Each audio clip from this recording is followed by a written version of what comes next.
students have made their way into the Dowdy. Tulsa has won the toss. They've elected to receive. So we will see the young Baylor Hayes starting tonight. Sit back, relax. Another week of college football is here. And that's Kelvin Washington, true freshman from the end zone, bringing it out past the 15. And special teams did their job, keeping him outside the 25-yard line.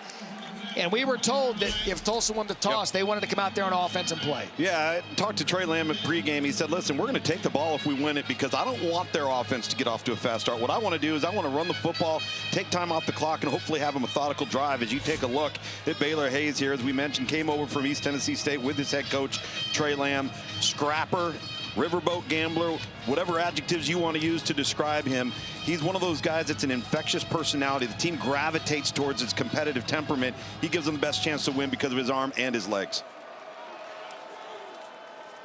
You're going to see the legs of Dominic Richardson tonight. He is a talented running back. You heard the studio talk about him. Nothing there, though, as Raheem Craig and Zion Wilson team up for the tackle. Boy, Zion Wilson did a fantastic job right there, splitting the gap between the center and the guard. That's tough when you are a running back, especially somebody like Dominic Richardson, who's a big, tall, upright runner, and you have penetration in the backfield. You got to make that guy miss on your own. Lucky to get a gain of 1. 31 carries, 146 yards in that win against Oklahoma State. Tulsa comes out strong. They've scored on the opening drive 3 of the last 4 games. What do they have here? They elect to run again, and the Pirates all over it.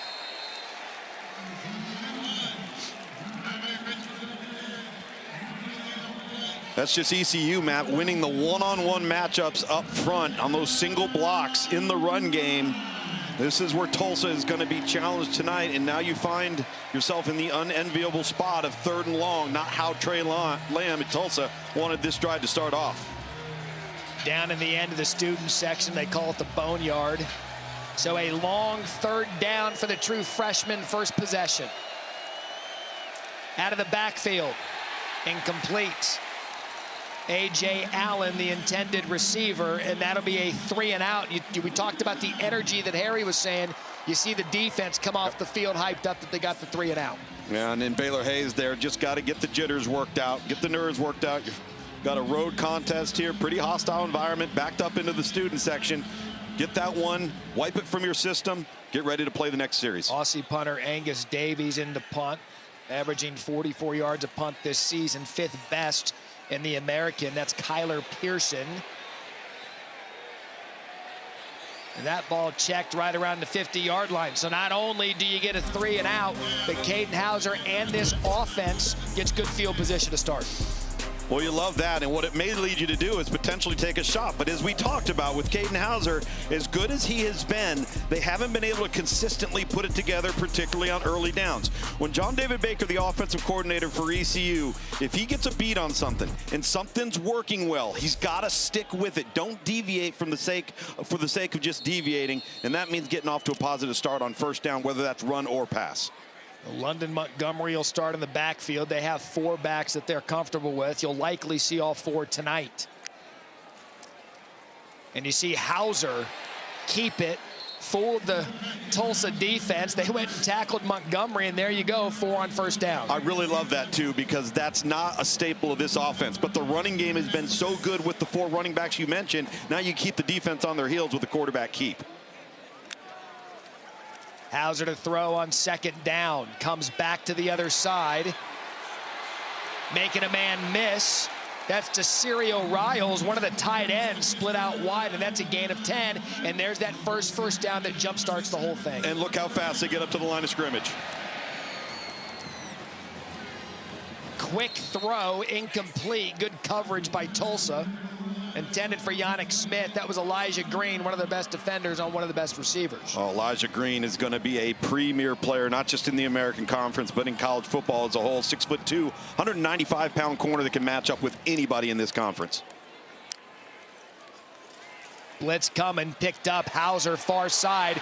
Good throw. Anthony Smith, he's the big play guy. That's a gain of 11. Fast, fast, fast, fast, fast. I love that speed cut out, single coverage to the wide side of the field, and Caden Hauser throws a frozen rope.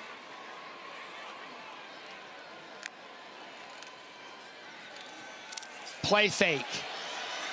Incomplete. It really is amazing, as that was intended for Anthony Smith, double coverage, Drew and Williams. It really is amazing how the first starts almost activate the whole thing. It's unbelievable, right? It's like a different football team when they have any type of success on first and second down. They're dictating terms to the defense right now. It's exactly how they want it. We were curious tonight coming in how much they would rely on this successful running game. That's the first carry for Montgomery, and there you have it. That's a gain of 6, and so now you're 3rd and short. Now you got the entire playbook open to you, 3rd and short. In this type of offense, this style of game, you're at home. This could be 4-down territory for you. Oh, you can bet, based on how they started last week, that Coach Harrell's likely going to play all 4 downs. The pitch out to Montgomery. Good blocking, good run, 1st down. So we've seen a little bit of everything for the Pirates on this opening drive. Successful run, successful throw game. DeCirio Riles and Anthony Smith sprung the running back. DeCirio Riles was in the slot that time, did a fantastic job walling off the defender, making that one-on-one block to allow the back to turn the corner. Excellent execution. Throw, incomplete. Intended for Spalding, the slot, Brock Spalding. They like to rely on him as well. Lento Smith Jr. there on the coverage. The player they like on defense, he's a really good cover player, and you saw it there.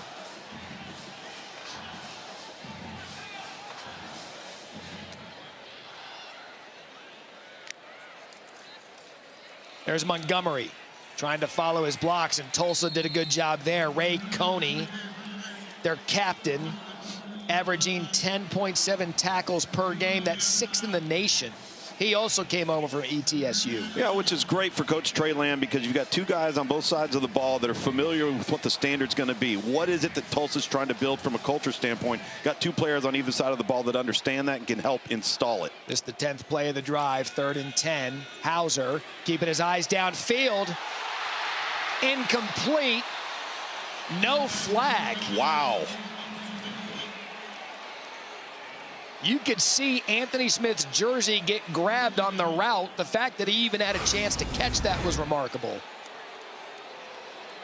Ball gets hit as Caden Hauser's trying to follow through, but how that's not a defensive hold on the Tulsa defender right there is beyond me.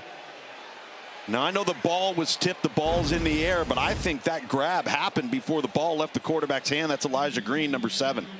We talked about him early. Nick Mazzy on for a 31-yard field goal attempt.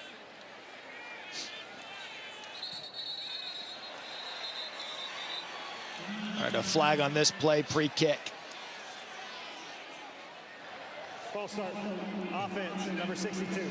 5-yard penalty, 4th down. You know, we had talked about whether or not they'd go for it on 4th down, but 4th and 10, too much to swallow in your first drive of the game, and now they'll back it up 5. Well, you had a great defensive start to the game. All right, now you had a nice long drive on offense. Take your points, put your defense back on the field. So 36-yarder now for Mazzy.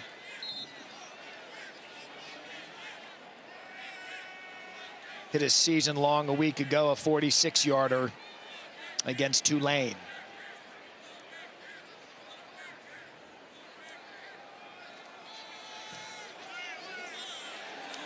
Five yards didn't matter. Mazzy right down the fairway again. Probably about the exact same thing we were about whether or not that was early as Kelvin Washington again. He's going to be able to return this time from the 1, 15-20. Gets popped, but gets it to the 25-yard line as we take a look at our impact players built by the Home Depot. Impact players this week, there's quite a few players. There was some tough choices, but I went with Dominic Richardson, the running back. We've seen him on a couple of snaps. And then one of the 2 safeties for East Carolina, Tegan Wilk, Jamarlee Riddle is the other one. Tegan Wilk had an opportunity to make a huge impact last week. Had a couple of interceptions, just narrowly not go his way. But the 2 safeties on this East Carolina defense are the headliners, and Dominic Richardson headlines the run game. Second possession for Tulsa. Quick shot out. Ball dropped, bobbled by Braylon Presley, a player they want to use in every facet. He's listed as a running back, but he out of the backfield there as a receiver, down to Harry. Taylor Harris, when he came over after that last possession on the third play, he said that the ball was slick. He was telling that to Trey Lamb, so something to monitor here on this drive. Oh, yeah, Harry was telling us that Baylor Hayes over on the sideline talking about a slick ball.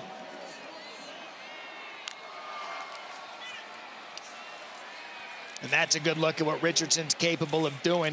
He's a big guy, but he can slither in there and gain a 5, bring it up third medium. And lo and behold, look who makes the tackle. Tegan Wilk, number 3, one of those 2 safeties on that ECU defense, coming up and tattooing Richardson. But third and medium, manageable here for the Tulsa offense. We take another look. Boom. You know, that first down drop to Braylon Presley, like, you're a young quarterback, you're trying to get him in rhythm, you got to make that play to get that quarterback some confidence. By the way, were you just bragging on yourself that your 2 impact players just made plays? Yes, that they made an impact. Amazing. They're also built by the Home Depot. There's a gain of 4 on third down. That was Richardson. So Tulsa quick to come off the field and run out the punting unit, which is the right call with ECU's offense. And so far, 2 3-and-outs now for Tulsa. Better drive, move the football, just not getting enough. I like the call with the little shovel pass underneath. There's Davies again. Fares much better with the bounce this time. That's going to roll all the way to the 11-yard line. So a punt of 56 yards. Again, he averages 44, 12 above the. Going to see Caden Hauser and Mike Wright, the backup quarterback, is split out to the bottom of your screen. And TJ Engelman had career numbers last week, second half of Tulane, and that's Wright, the backup quarterback, and that's going to be a flag.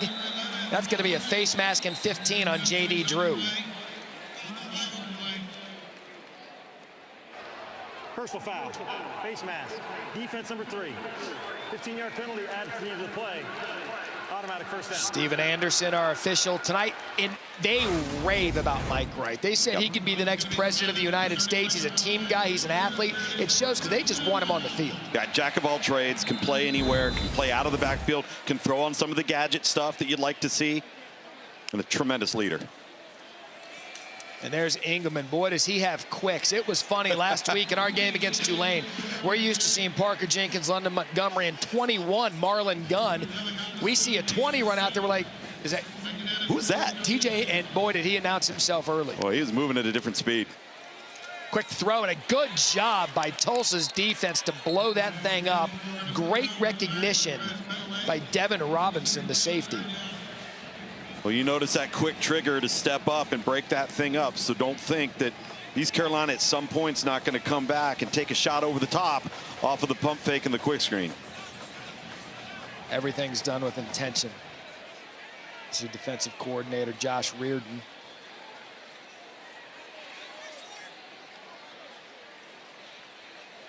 So a 3rd and 3.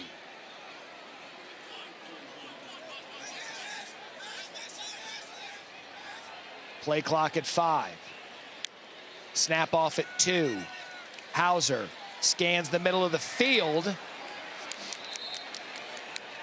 And he didn't get the first down yardage. That was Coney bringing down Jaquez Petaway. Well, and Matt, I think he had it when he caught the ball and went backwards. He gave it up once he caught the football, and they're going to go for this.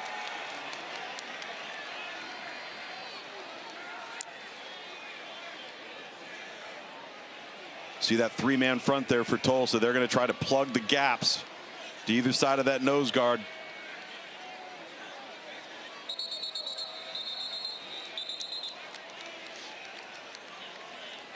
The ruling on the field is that the runner was short of the line to gain. That play is under further review. Yeah, so you brought it up. He may have given it up.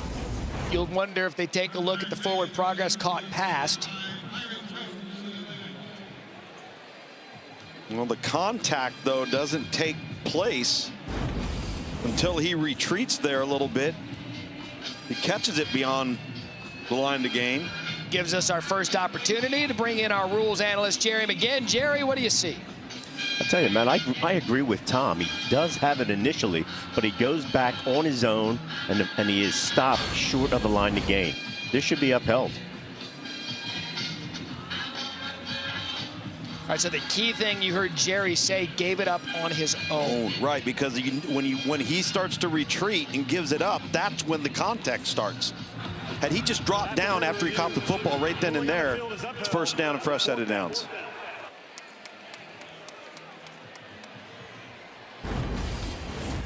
All right, so they upheld the call. It'll be fourth down. And now the punter runs out. So a good stop for Tulsa's defense. It'll be Ryan Levy punting it away. That is interesting. I mean, how many times do we see it in games? Players, instead of going north and south, try to get more going east-west, and sometimes it's to your detriment.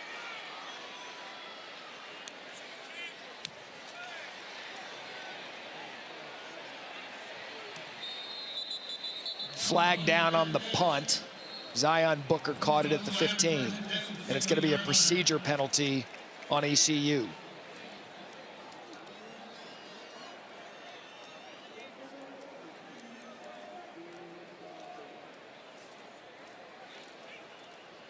Trey Lamb will decide whether they want to re-kick it.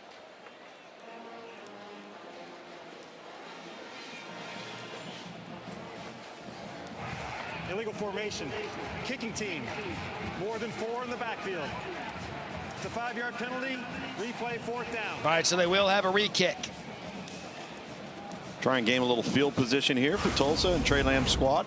You know, I love talking to Trey Lamb. I love talking to young head coaches because of how they get into the. He was a head coach at 29 years old.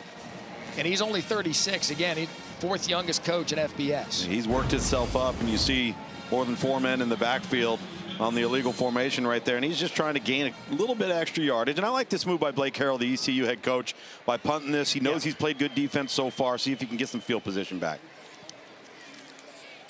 And he's going to get a lot of yardage back, but it comes off the punter. The punt returner fumbled it. Zion Booker had it come off his chest. And did the re-kick backfire on Tulsa? No. Golden Hurricane retained the ball, Lugs. Wow. And it looks as if Booker was able to fall back on it. Well, it was a good call by Trey Lamb to force the re-kick. You did end up gaining about 13 extra yards, and now they're up on the ball ready to go here.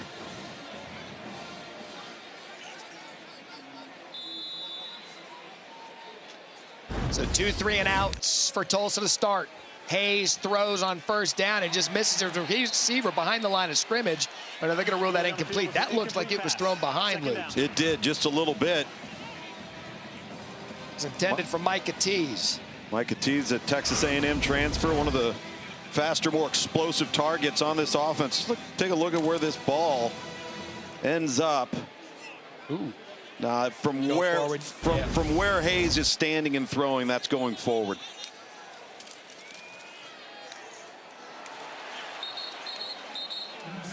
Again to Tees, and again a misfire by Hayes. These are the gimmies. If you're Trey Lamb over there on the sideline, you're saying, guys, we're trying to get you some confidence by giving you some easy ones here. Well, we have an overthrow, we have a drop, and here we are at 3rd and 10 for 2 series in a row. Young quarterback, true freshman, but you're riding him. Redshirt freshman, rather. He's the guy. Yeah, you got to help him out. 3rd and long. Defender there. Quick outing, good individual effort. That was Zion Booker. And an injured Pirate on the play after a gain of 9. Injury on the defense. It's Jackson Barker. See him down on his knees.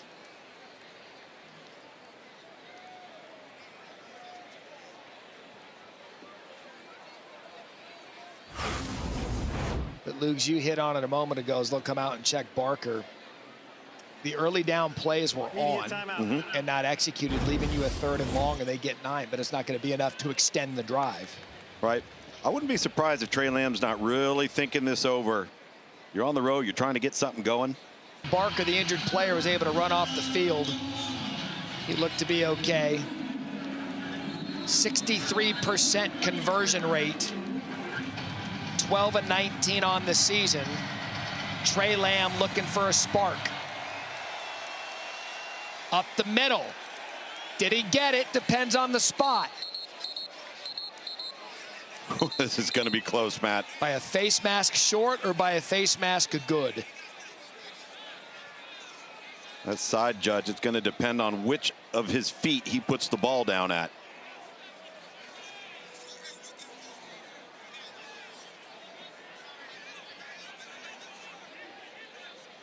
Gave him the first down. Again, that was one of those plays we would have been surprised if they were short or surprised if they got it. Well, this one is close. Steven Riddleman, the third-string quarterback, comes in, hands the ball off. And you see that side judge running in. It was A.J. Allen. It's close. All for naught now. First down. Big hit. Baylor Hayes rocked by J.D. Lampley. Loss of 4. You're going to see J.D. Lampley, I believe right in here, come and step up and twist around. Boom. On the line twist. Well done. They stunt right into the open gap as they're trying to set up quarterback run. So Baylor Hayes going to take a shot downfield. Has a man. Incomplete. That was a pretty throw to Micah Tease. He couldn't hang on. And that was Chance Graves on the coverage. Rashid Reason out tonight, so Graves is going to get the shot at corner. Well, that one just drops through the basket of Micah Tease. Former top 300 recruit in the country when he came out of high school, originally signed with Texas A&M. That's now, want to label that a drop. That's 2 for him in the same series. That's 3 for Tulsa on the night. 3rd and long. Hayes forced off his spot. Just going to throw that away, live to play another day. Wilson and Craig on the pressure. So if you were tuning in for some Thursday night offensive fireworks, but if you like punters, I mean, this is your spot. 3-0 right now.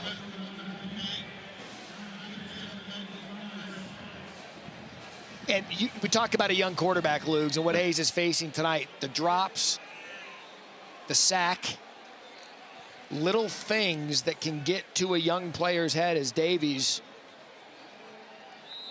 punts that off to Kyler Pearson for 37 yards. Our Saturday SEC on ABC college football schedule starts at noon Eastern, but we're featuring number 5 Ole Miss in Georgia, 3:30 p.m. Eastern. That's going to be a fun one to watch because you're going to learn a lot about Ole Miss. Is this Lane Kiffin's year? And then Alabama continues its gauntlet 4 weeks in a row. Winner's going to be smoking some cigars in that one, 7:30 Eastern on ABC.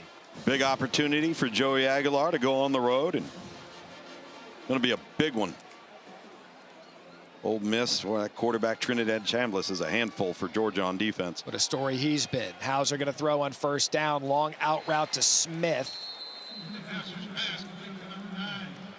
They've hit that out route twice. J.D. Drew on the coverage. And you're right, going back to what you just said a moment ago about Joey Aguilar. They've loved him to the first half of the season.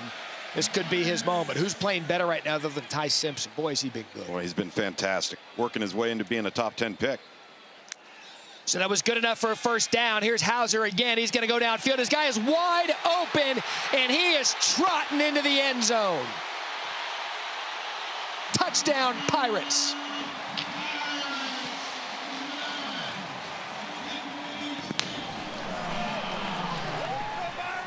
Anthony Smith beat the 2 good corners, Elijah Green and the safety Lento Smith, and he just went for 66. They pump it to the outside. The safety does not get off the hash enough, allowing Caden Hauser to just fit that right inside the window along the sideline. Excellent pitch and catch. And that's what they've been looking for the last 5 quarters, dating back to last week against Tulane. Get the big play guys involved. Anthony Smith untouched. Even ran longer than he needed to. Cut across diagonally.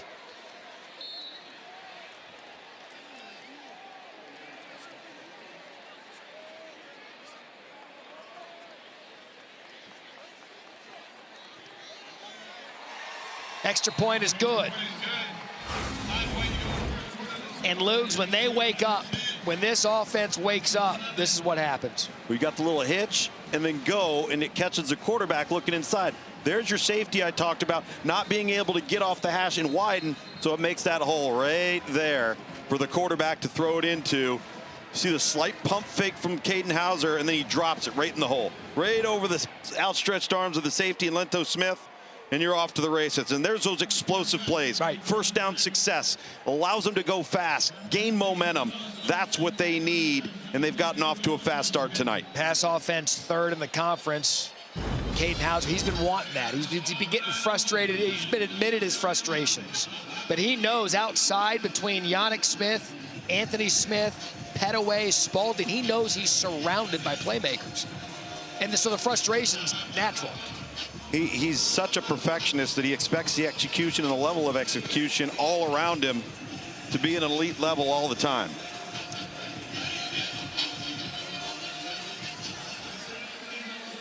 Little wake-up call for Daddy Ficklin as Jaquez Washington, or Kelvin Washington rather, from the goal line. He's returned all 3 kicks, 25, and he's gotten further on each return. That out to the 28-yard line, Jonathan Jean on the tackle. For 20 years, Allstate has celebrated every field goal and extra point made at participating universities by donating to the university's athletic scholarship fund, supporting all student athletes. Thank you, Allstate. All right, Luke, how do we get the young quarterback going? Well, he needs some help. If you're going to give him the short gimme, what I call confidence throws, he's got to be accurate, and they've got to catch the football. Right there's another example, an inaccurate throw on the simple speed cut out. They just can't seem to get in rhythm and be connecting one-to-one. So T's another drop, suspended for a game. He's back tonight. Well, they've targeted him a bunch tonight and can't seem to get on the same page. That was his 4th target already in the first quarter. Empty backfield. Hayes on the run. Elects to keep it. Dives forward. Gain of 4. Kevon Merrill and DJ Johnson Jr. Heady move, though, to dive forward to get the yards rather than sliding and taking less. Yeah, you initiate the slide. It goes where you initiate it, not where you end up. So 3rd and 6. Tees. Brought out by Wilk. And a gain of 19. Baylor Hayes had 2 options there. He could have kept that and taken it himself. He ends up handing it off on the perimeter, and Tulsa does a really nice job with the stock blocks on the outside, allowing Spring, Micah Tees, and let him turn the corner. So Tulsa was up to the ball to go tempo, and ECU subbing guys in. Takes the tempo out, gets fresh bodies in after the gain of 19 and a first down. Hayes again, quick shot. Lugs, that's what you're talking about. High percentage confidence throws that you got to make. That was Booker for 5. Pitch and catch. Make the routine ones routinely. Don't make it harder than it needs to be, because then the quarterback's going to start gaining confidence and might get a little dangerous. I was talking to Ryan Switzer pregame. I said, plan on offense tonight. He goes, we're going to go fast. Woo. Hayes, how about that? And a flag down at the end. They talked about his mobility and a best chance to get him a win. And you saw, hey, look, he's mobile. He's very mobile. I think they're going to get a potential hold on a stock block maybe here from Zion Steptoe. Was in the vicinity right at the end of the play along the sideline. Yep. 10 yards from the spot of the foul. Replay, 2nd down. That's a drive killer with what you have going on in your young quarterback. Yeah. You can see him just getting confidence each play. Every time it's 2 steps forward, 1 step back right now. And he's made a couple of nice plays with his legs. A couple of pitch and catch confidence throws. Still 2nd and short here. So there's a spot foul. They're going to try to get Richardson going up the middle. Picks up 3, and that'll be a first down. And a player down for Tulsa. Officials timeout. Injury on the offense. And that's Sean Hill, the left guard, transfer in from NC State.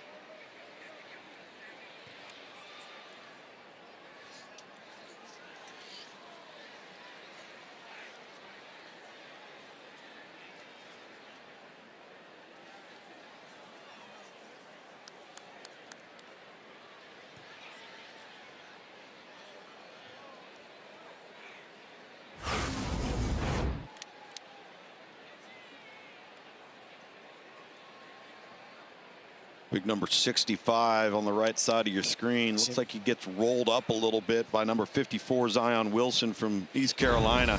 That's the thing with the offensive linemen too, Luke. They're always in the wash. Right. And you can get rolled up on at any point. Most of them, you see him wearing those big knee braces as well. And a good sign he's able to pop up. Big fella going to walk off on his own. There he goes.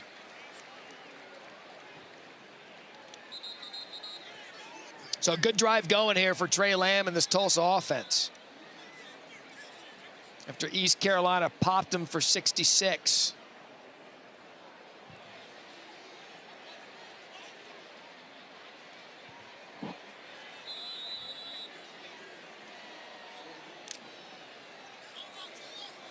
Perimeter game huge for Tulsa coming in.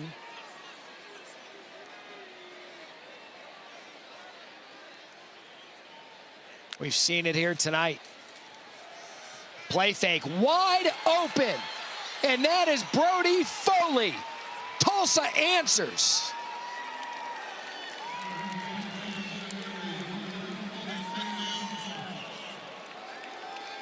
Now, how about that? Brody Foley came in averaging over 18 yards per reception. That was for 38, and that's an answer for the young team.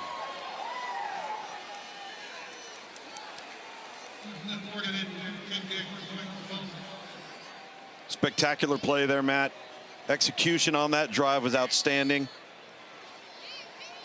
Got to give this young quarterback confidence, as we've been talking. It's a great design here, too, from Trey Lamb and this Tulsa offense, utilizing the H-back and Brody Foley, because what they're going to do is they're going to utilize him here as the up-back and look like he's going to lead in here to block on this backer, and then he takes it right up the seam while they run the fake here. Really well designed. Watch 80. And then he just sneaks past to the second level, and all the quarterback's got to do is lob it up. And what an important series for this Tulsa offense. Absolutely huge. Again, we're going to beat this down, but you've got the young head coach, Trey Lamb. You've got the young quarterback. You've got a young program in the second half of their schedule with an offensive-minded head coach that wants to come on the road and watch his team grow. And finally, they got out of their own way there, right? It took them a few series as the first quarter's winding down here, but you start catching the ones you're supposed to catch. You start making the throws that are there to be made, and then you come up with a little wrinkle and razzle-dazzle. Silly you, Luke, thinking the first quarter is winding down. This one's been a pot of coffee. Still got 2 minutes and 44 seconds and a high-tempo offense. Where do you think we're going? Pearson, the first time his kick returner, and he's going to take that in the end zone. They'll take the ball at the 25-yard line. Tell you what, we got a Friday night doubleheader tomorrow night. Look at that first one. Ooh. Miami, who some would argue, we talked about this on SportsCenter today, they might be the best team in the country without sliding Ohio State. But boy, is Mario Cristobal have that thing going. They look good. Best offensive line in the country. High caliber quarterback play from Carson Beck, and a retooled defense and a team that can get after you up front. However, Louisville's talented, so proceed with caution. Is that Engelman out of the backfield? He does not run with caution. He just goes. No, Matt, we were down on the field in pregame warm-up, and we were kind of looking him up, trying to see, okay, what's he look like if you're sizing him up? He's one of those guys that's short, but he's not small. I get it. 5'9", 189, and fast. But this is truly a case, as again, you see he's effective up the gut for 7. This is truly the case of a player earning his time. No question. Hadn't done anything all season, as a career night second half Tulane. Now he's the second back tonight. Yeah, and you can just tell he just gives them some burst, some explosiveness. Even the coaches laughed this week in our meetings. Where it was like, where did he come from? They're like, we know. He showed out. It's going to be 3rd and short. Engelman's touched the ball all 3 plays. Coney and Robinson bringing him down. I think you keep feeding him. Hand it right off to him again. Ask and you shall receive. You know, Matt, this is an area that, as we've seen now, East Carolina 3 times. This is the area where if you have a frustrated moment with this offense, is they get a clean beat on something and they go away from it. Hauser. Spalding. Big shot. And this time they connect on it. See, Luke's? There we go. Gain of 31. Well, you start running it, come off the quick token play pass in the backfield. And Brock Spalding out of the slot on the nice seam route. And that's Engelman again up the gut.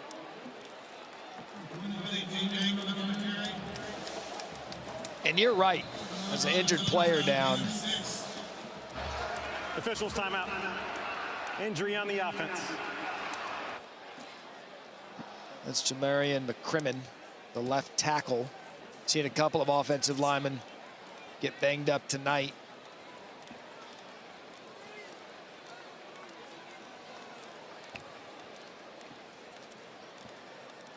You know what it is, Luke? I think when people hear high tempo offense, I mean, you come in, their pass offense is 3rd in the American. Total offense is 6. When you hear high tempo and you know the passing stats, you think all they do is throw. All they do is throw. I'll tell you, as far as stable running backs and their ability to run the ball, they outrushed Tulane last week, and a lot of people don't do that. Well, and it's intentional. They want to run the football, but it's a numbers game for them. They're going to spread you out horizontally, and they're going to see if you will dare to line up with a light box. If you are, and they've got a numbers advantage up front, they're going to run it every single time. Mike Wright, backup quarterback on the field. Set next to Hauser. Looks as if Wright's taking the snap. Hauser motioning out. Wright runs the ball. Cuts outside. Jack of all trades. We've seen him line up at running back, receiver, and corner. He played defense tonight as well. Well, I like the play design, too. You use the quarterback and you motion him out. Well, you still have to do something when the quarterback motion's out there. You just can't ignore it. That kind of widens and thins the box for quarterback draw. Excellent play design there from John David Baker. And now big Marlon Gunn is in. You want to see a bowling ball? Here's your bruiser. This is my guy. That's your Marlon Gunn.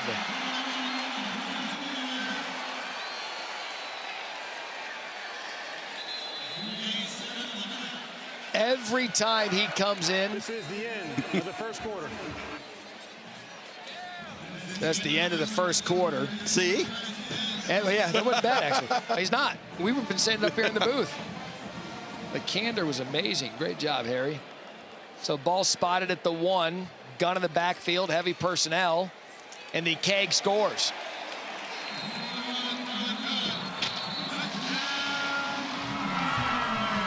Be amazing if he did a cake stand like as a celebration. You know they have those here at ECU. And I'm telling you, this offense, when they're humming on early downs, when you get the tempo going, their ability to run the football with any one of their 4 running backs, the offensive line starts to feel themselves a little bit. They're dangerous because they've got explosiveness on the perimeter, a quarterback that can make the throws, and a run game that can change the game. So start of the second quarter. ECU answers Tulsa.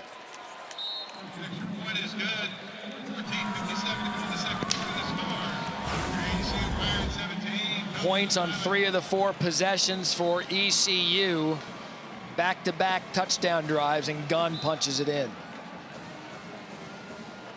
Push the pile. He can do that. You know, this is an offense right now that's playing in the offensive line the way that you could line up and coach Blake Harrell could say, hey, John David Baker, let's run it 3 plays in a row right here. Bet you we'll get the first down. Then let's do it again, and then let's pop one downfield. And activate it. Yes. I mean, nowadays, in this world of college football, depth-wise, you know, 2 teams, you're going to have 2 good running backs. You have to. Right? For depth, but going past that with kids who want to go somewhere else and play. There's a drop-off. Not a drop-off here. No. No, these are 4 guys who can run it well. At 17, I mean, technically not first quarter points because it happened at the first snap of the second quarter, but a good start for ECU. Again, all returns tonight for Washington, the true freshman. And a really good drive, kind of a wake-up drive, kind of a grow-up drive for Baylor Hayes last possession to kind of get this thing going. Because you heard Trey Lamb say it, he's not wrong. Nope. But now you coach the kid up and get back after it. Well, now he's got a little bit of confidence. It's like, see, guys, if we just execute, if we don't have self-inflicted wounds, we'll move the ball down the field, we'll maintain possession of the ball, and we'll keep that other offense on the sideline.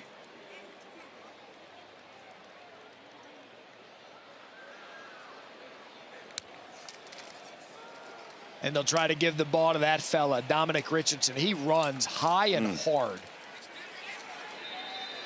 I mean, how about that carry? Just bringing an entire pirate ship with him after 9. Riddle was the first guy there. Hadn't called his name yet tonight. Well, really good recognition of the backside cutback lane. He makes that defender miss off the edge, and then he gets north and south immediately. Gonna give it to him again. And he's one of those running backs, like, he's not going to try to shy away from contact. You saw him there. It's like, take my shoulder pad and give me the first down. He's an upright runner that is kind of what I would call a slasher. You know, he just kind of weaves in and out of traffic. Really tall, upright pad level. He can lower it and lower the boom as well. It's Damian Wilson back in action tonight. Little end around. That's step toe. Step toe's got space. He's quick. And the big plays continue tonight. Tulsa certainly found its rhythm, 32 yards. Terrific blocking on the perimeter from Tulsa. Now they hustle to get up to the line of scrimmage, and rightfully so. They just got East Carolina outflanked on defense. Officials are blowing the whistle down there, stopping the tempo. Man, that's not good for Tulsa. That's not what you want. You get the momentum of the explosive. Game clock operator, please reset to 13:37 and start on my signal. So home clock helped out ECU to stop the tempo. To get to the perimeter with step toe and then block really well on the perimeter. And again, an explosive play takes the pressure off of the quarterback too. Hayes wide open. Caught. That's Foley again. The tight end is a big play waiting to happen tonight in a gain of 25. Well, young Baylor Hayes pumps it here too. Gets him to jump up. Foley down the sideline.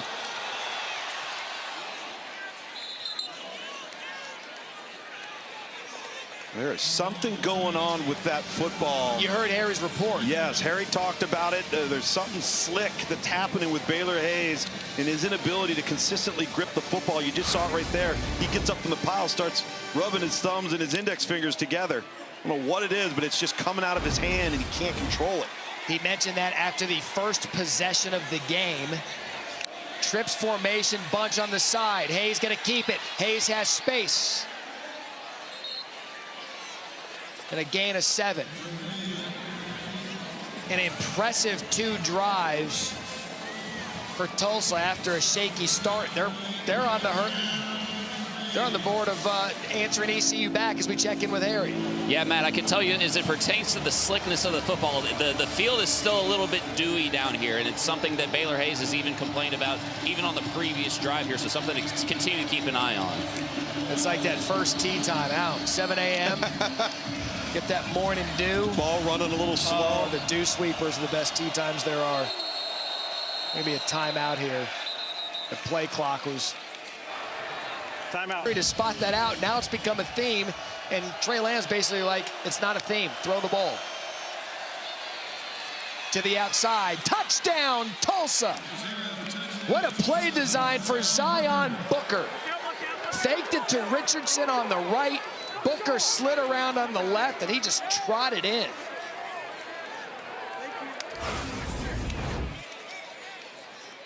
This is getting fun.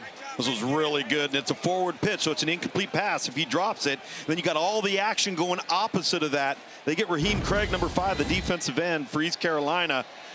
He takes one false step to the inside, and now they've secured the edge, and you're off to the races. How about Hayes? 4 straight completions after a 2-9 start. Started 2 for 9 in this game, and now Tulsa's come on the road against one of the conference's best defenses, and after a shaky start, it's 17-14. See the little pitch forward there, and then the running back and the offensive lines all blocking zone to the right, and they're able to set the edge, turn the corner, and again, we said it going just as we were going to break. The answer, the response from this young Tulsa team, inexperienced, a redshirt freshman quarterback. You've got guys coming back on offense off of suspension. You've been able to run the ball some here and there with Dominic Richardson. But this was a frustrating offense to watch for about the first 10 minutes of the first quarter, and they seem to have turned the page.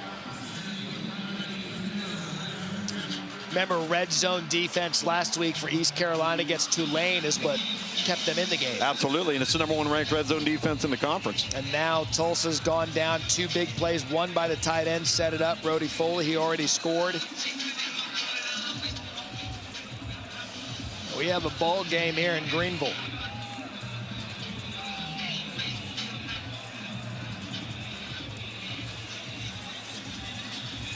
So Pearson going to be able to return this one at the 5, gets to the 10, to the 15-yard line. Good special team by the Golden Hurricanes. It's time for our drive recap, brought to you by Paycom. And it started with the end-around run that got the drive going. Then they found the tight end again, Brody Foley, all setting up another scoring drive. Yeah, one explosive after another. Big chunks of yardage, starting to gain confidence. Young quarterbacks starting to drop some dimes in there. They were struggling early, missing, and now they've got this East Carolina defense on their heels a little bit, trying to guess where the ball's going. We've had 4 consecutive drives with touchdowns. Now it's a Thursday, and that's an incomplete pass to Spalding. In a blink, it was 3-0. We were talking about the punters, and now we're doing a scoring. And a missed opportunity there for Hauser out of the backfield. And again, you can't have that type of miss on first down with this style of offense and what they want to be with their tempo. See if they can regain some of that yardage here on second down. Going to go right back to Spalding on the handoff. He's got the edge, and a good job by Tulsa stringing it out, but Spalding able to get something, and by something, that's 8 yards, bringing up a 3rd and short. Well-executed perimeter run there, requiring the wide receivers and running back London Montgomery to make some blocks on the move in space, and this is manageable. So Montgomery now the back on this drive. He's going to get fed on 3rd down. He's going to go right up the middle. Tim Hardiman tackles him after 3 and a 1st down, ECU.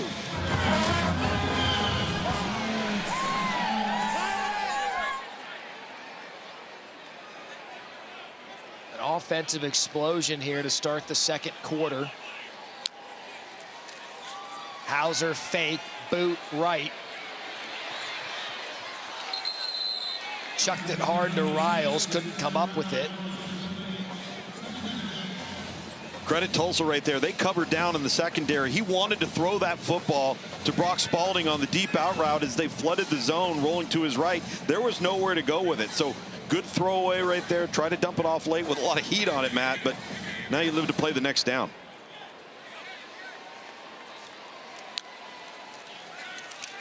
Out of the backfield to Montgomery. He's a slasher, he's quick. A gain of 6, and we were talking in preparation for this game about the ECU running game. Then we said plays like that, an extension of the running game to get the drive started. No question. And they've got really good space players. It's a great example of it right there. You get those guys out in the open field, they're tough to tackle.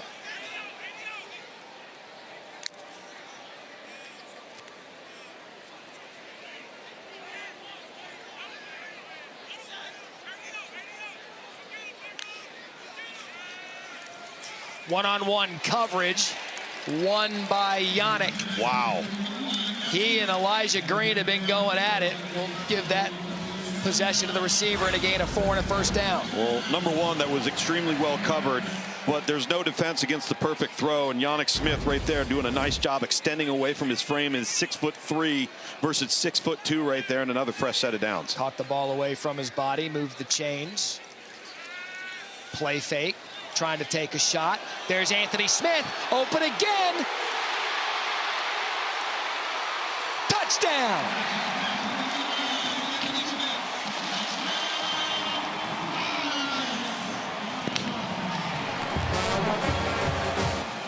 Oh, they're pouring those orange crushes now.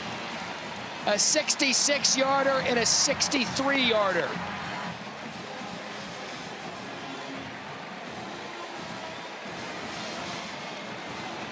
Now it's industry night. And a random dog blanket. Now we're talking.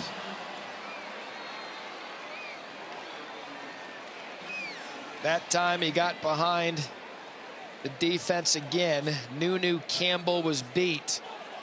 That is 2 60-plus yard touchdowns for the big play receiver, Anthony Smith. And you really saw it all on that drive. You had the run, you had Yannick, the long one, and then you had the big play guy. Right here, boom, he's gonna take it there. Flat-footed safety, nobody guarding the middle of the field, and we're off to the races if you're ECU on offense. And the little post, corner post from Anthony Smith. And then speed does the rest. Answer for answer, bombs away here in Greenville, North Carolina.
And there you have the Taco Bell Liv Moss student section. Only one student section will claim the title of Liv Moss Student Section of the Year, who will take the trophy home this year.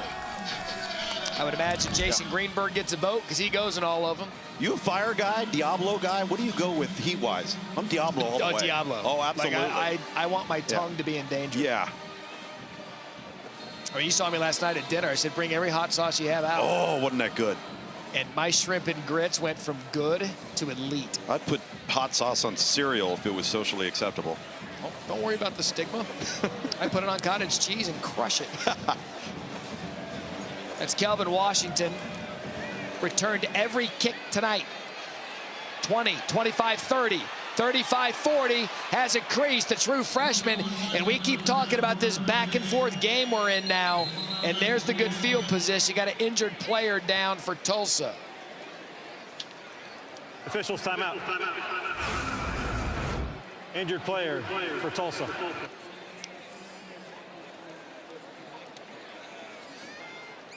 What a great start for Washington. That's the way you get young player, ball in his hands. Kicks haven't been going in the end zone. And now he's added yardage just about every time. He has. He's gotten better and better in the return game as we wait to see here who is down for Tulsa. And then if you're Trey Lamb right now offensively, you feel so much better about your call sheet with your young quarterback because you're not backed up inside your own 20-yard line.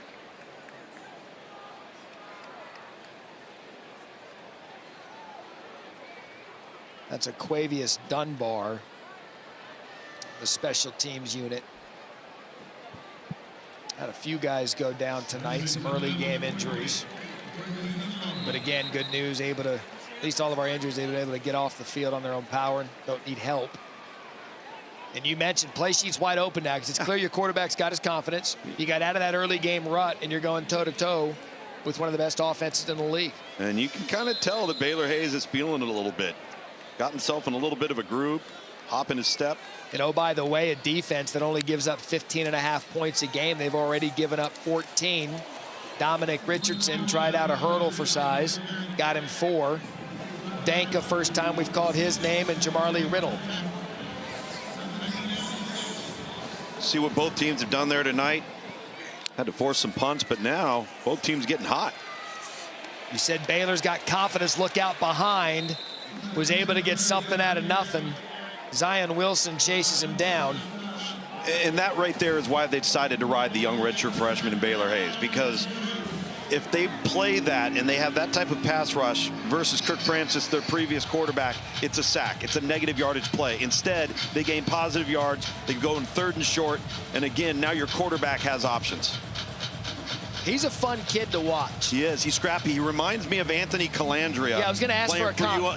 Playing for UNLV right now under Dan Mullen. Just scrappy and finds a way to extend plays. 3rd and short. Play clock at 4. Play fake. Hayes sacked. They were taking a shot, but Craig and Robinson got there first. Raheem Craig, the leader of that defense. And they finally able to get Tulsa off the field. That's where the pressure comes from, inside, splitting the gap there. They try to come over and block the edge on a late rusher, but it's number 5, Raheem Craig, making the play, applying the pressure, forcing a punt. Feel bad we were bragging on the offenses and the back and forth touchdowns. And wouldn't you know it? That's how it always happens, brother. 3 and out. As you can kick off Week 7, NFL Sunday, 10 a.m. Eastern. The Countdown crew on ESPN, breaking stories, injury updates, the preview of each game to get it started. And Luke's, what's better than one Monday Night Football game? 2 Monday Night Football games. These doubleheaders are fun. Statistician of the Stars, Ed Svita, he's up here in the booth with us tonight. He tells me he'll be at Buccaneers and Lions. And the truth of the matter is they actually go where Svita wants to go, not Buck and Aikman. Yeah, right. That's so exactly right. He's Joe Buck's spotter. Gracious enough to spend some time with us on Thursdays. Bless us with his presence. Doesn't come in for team dinners. Nope. Just shows up on game day. Probably has to fly commercial. 27F. A gain of 5 there for London Montgomery. They're just going to ride that running game, Lugs. Here we go. Line up, hand it off, inside zone, downhill. 2 runs, 2 first downs. Look how tight these safeties are now for Tulsa to the line of scrimmage. I got a correction from my spotter, Dave Salati, that I accidentally called Ed Svita Spotter to the stars, statistician to the stars. Oh, that's true. My apologies, sir. Your grace. 2nd and 1.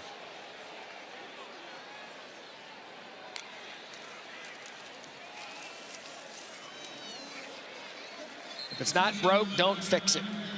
Well, Did I say that right? If it ain't broke, don't fix it. And right. as long as you see the guys wearing white jerseys playing with 2 high safeties off of each hash, you're going to continue to see East Carolina hand the ball off and run the football because they've got a numbers advantage in the box.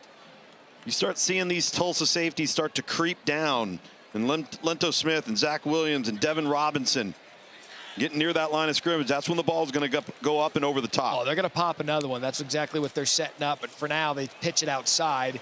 Very active drive on the ground for London Montgomery. Lowered his shoulder on Zach Williams. Montgomery, 5'11", 197 pounds with speed. Take 2nd and 3 every day of the week and twice on Sunday.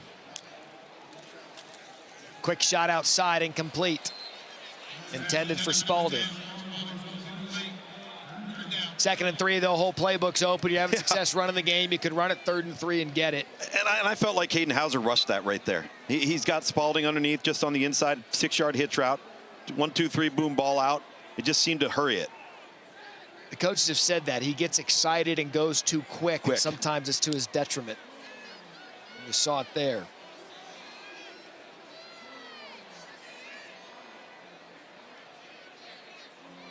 It's the last time they've had a play clock go under 10. Tulsa creeping on the blitz. Pitch out to Montgomery. I'll tell you, that was an athletic play by the running back. That was not the greatest pitch. They're very fortunate, but the ball, I think, did go forward, which would be labeled a forward pass, but that's not a clean pitch from Caden Hauser to Montgomery. And they give him the 1st down. Play fake. Quick outside. The corner was right on it. I tell you, Elijah Green, they bragged about him pregame. They asked us politely not to brag about him in the broadcast, but it's hard not to when he's this good. Yeah, Tyler Johnson, the intended target to the short side of the field there, but you're right, the 6'2" corner. I mean, he has long arms, can run. He's physical. We've seen him at the point of attack, and he has blanketed, for the most part, these ECU receivers here tonight in the 1st half. Marlon Gunn Jr. now the back. London Montgomery serviced him well this drive. No one there for Hauser. Couldn't tell if that was designed. Either way, picked up good yardage and a gain of 8. Well, you had 5 players in the box, right? You've got 6. And then the quarterback's the extra hat, right? So if Tulsa didn't have enough numbers in the box to be able to defend the quarterback run, that's why you saw such a big gain there. And another short 3rd down.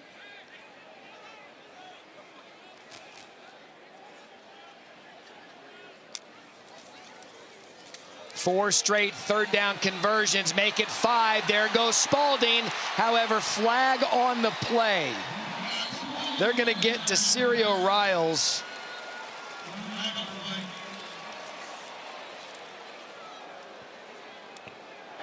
Holding. Offense number 6. 10 yards from the spot of the foul. It's 3rd down. You know, Matt, this team in East Carolina has done such a good job of blocking on the perimeter on the outside tonight. But when you're asking somebody to stock block for this long, see how the arms are outside of the framework of the defender?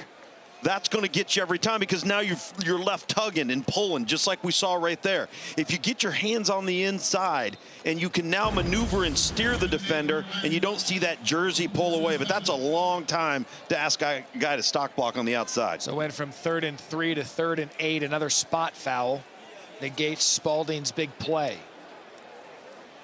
Bad snap. Hauser just goes down with it. So how about that for a turn of events and a drive? Moving the ball, pop a big one on 3rd down, get the penalty, bad snap, Hauser eats it, now they're off the field. Unbelievable turn of events. Gives you an idea just how critical penalties are, right? Field position is. Now your kicking game better come to play. Early on in the season, Coach Harrow was talking about the penalties killing them and the drive stoppers. Levy back on to punt. Zion Booker, remember, had one come off his chest earlier, gets under that one, catches it safely at the 10 for a punt of 47. So after a run of touchdowns, we've had 2 punts again. Nettie signing a contract extension today, takes him out of the Penn State job, making over $11 million a year, as that's a first down throw to Micah Tees, brought down by Teagan Wilk, and a gain of 9.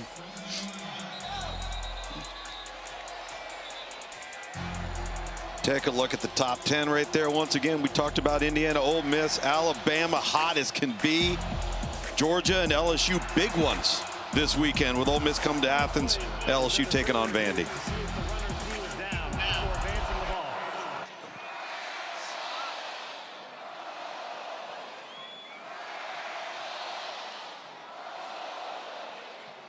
So they're going to take a look to see if his knee was down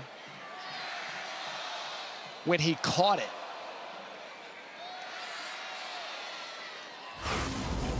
This would, Trey Lamb most certainly. Oh, yeah. Absolutely. Yep, that's easy. Those Micah Tees. He's had some drops tonight as well. Now, let me ask you this from a quarterback's perspective. That's as much on the QB as it is the receiver. That's on the quarterback right there. And I think what happens is it's such a short throw, and you realize the urgency of the throw. The runner's knee was down at the 10-yard line. Be second down at that spot. So instead of 9, it's a loss of 1. And you're trying so hard to get the ball out of your hands so quickly that at times you're just not as accurate with the ball as you should be on what looks to be a very simple throw.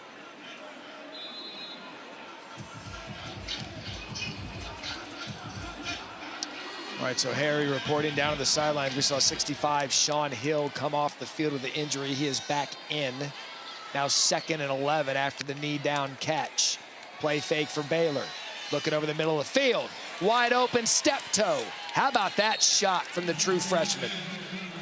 Not only was it a great shot, it was tremendous pocket movement and awareness to keep 2 hands on the ball as a pass rusher swiping by Baylor Hayes and then delivers a strike over the middle of the field. Baylor Hayes here, dip right underneath, keep two hands on the ball, protect that ball in the pocket. Really well done. 6 straight completion. Sorry, Luke, 6 straight completion for the youngster. And there's his legs. And you are dead right. We kind of glossed over it because there was a play a moment ago comparing him to Anthony Calandria at UNLV and the things Dan Mullen's doing with him, transferring from Virginia. Kind of a slider guy, but can run, and he's dangerous, and then he can throw as good as anyone. Yeah, he can create when things break down. That's the big deal. Hey, look at this. Keeping his eyes downfield. Incomplete. Fun to watch. Worth pointing out, step toe left the field after the big play with an injury. Another impressive trait right there from Baylor Hayes. As a young player, oftentimes when you feel like you're under duress or you've got your view obstructed of the field, you bring your eyes down and you lose view and vision of the field. He did not do that right there, located a late target. All right, step toe is back. Another first down. So they were able to get rid of that negative play. That takes us to the 2-minute timeout. The 2-minute timeout. An entertaining first half. We're talking about KC, thank you. Sam Acho, EJ Manuel at the half. The Kurt Cignetti news huge is AJ Allen off the left side. Check that, Kelvin Washington. He's been returning kicks tonight. You know, really the Penn State news in and of itself, the timing of the James Franklin move, but now you're going to hear all these names thrown out. Cignetti was one of them. Indiana took care of that today. Indiana, $11.6 million for Kurt Cignetti. Football school, everyone knows it. Absolutely.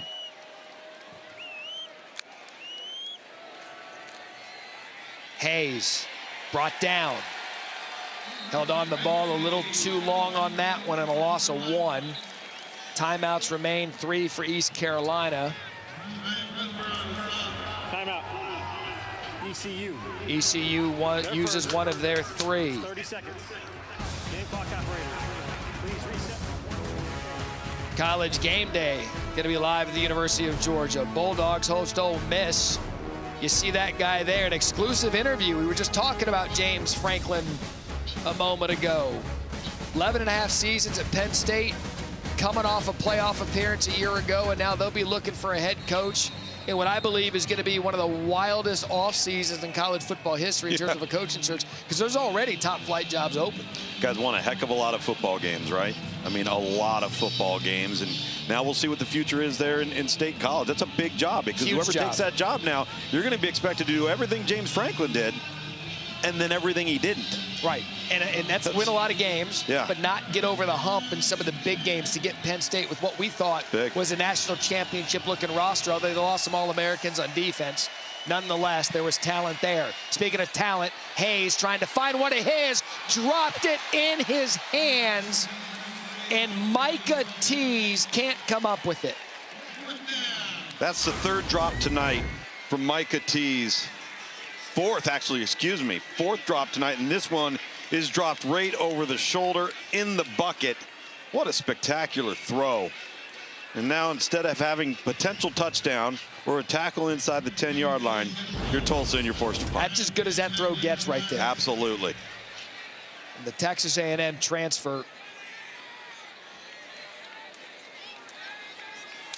has been unable to hang on to him tonight. And now Blake Harrell, wise use of timeouts, gets the stop, albeit aided, gets the ball back.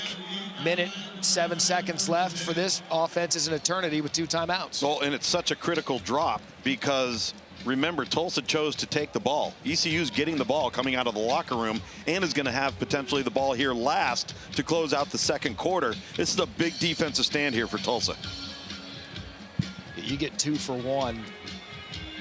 Up down 10, 24-14 when you fought your way back into it. If you Tulsa, and you look last week against Tulane relative to tonight, what did we say in the open? Fast start. They did that. Check. What did Harry say on the sidelines? Energy. They have that. They got check. that.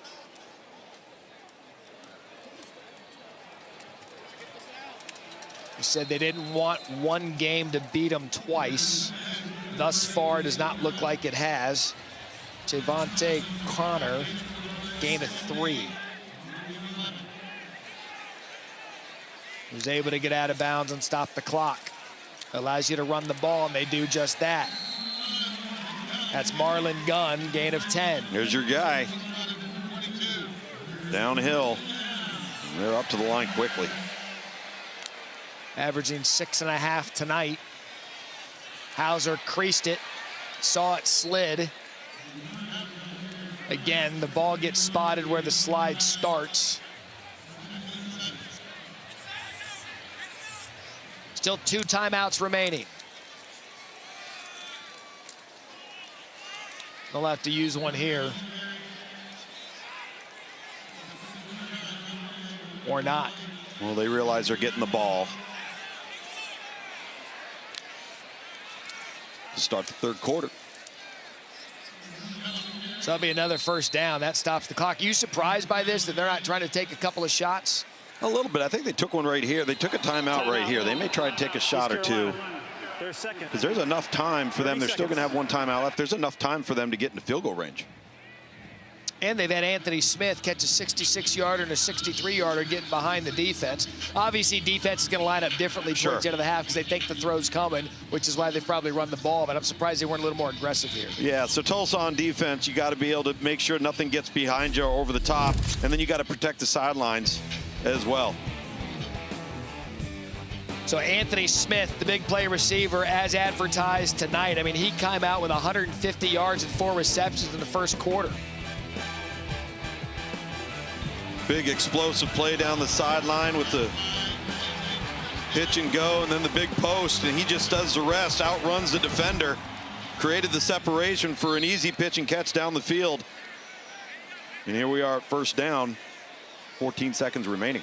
See how Hauser progresses here. Over the middle, wide open. Big hit. That's Petaway. Ball comes loose. It's the Tulsa defenders that are down, and it was ruled incomplete.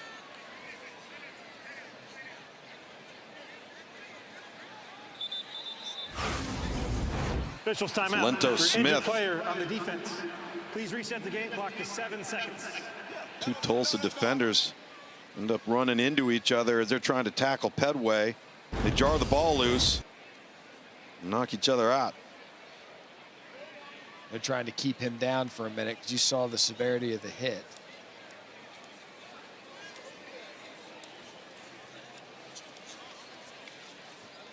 Interestingly enough, every time you see a receiver go over the middle of the field with that kind of hit, you're waiting to see the flag get thrown for targeting, but looking back at that, No. it was just kind of a big hit and some friendly fire. He takes the helmet right to the chest. It's Dax Collins. Gets up. That looked like the wind. Yeah, that was a shot right to the midsection. He's running off. Has to sit out of play. You saw him look back like he wanted to get right back out there. You see him pulling the pads off his chest. He's sucking wind right now. So Petaway couldn't hang on. 2nd and 10 now.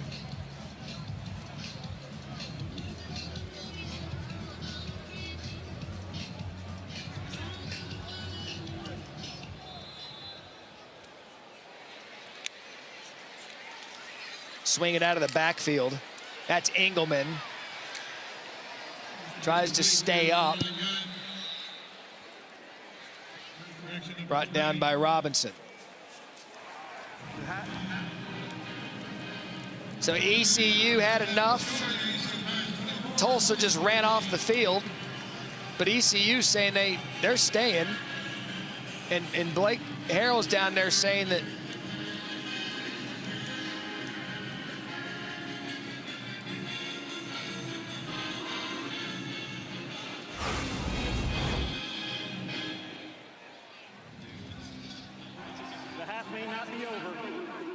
Go to the locker room.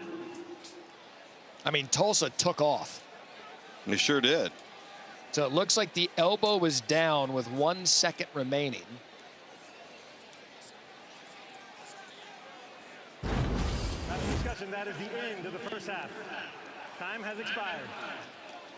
Not sure what they were discussing there. It wasn't a first down, nothing. For ECU, they ran 50 ball plays in the first half, 25 runs, 25 passes. Is a fair catch by Kyler Pearson. As we take a look at tonight's game flow, brought to you by Progressive. Brody Foley, excuse me, the H-back there just comes right through the gap here. A sneaky little token fake in the backfield in the tight end pop pass. Baylor Hayes, he started to get hot there in the second quarter, and then it's Anthony Smith on the corner post right here from Caden Hauser. Catches it across the field, and then his legs do the rest. So explosives for East Carolina, explosives for Tulsa as well. It's going to be Marlon Gunn taking the snap. Check that Mike Wright, backup quarterback, taking the snap. There's a penalty on the play. So they try to get Mike Wright involved. Marlon Gunn in the backfield. Hauser split out. That's going to be a hold on the left tackle. Offense, number 61. 10-yard penalty. It's first down. That was Jason Tarpe.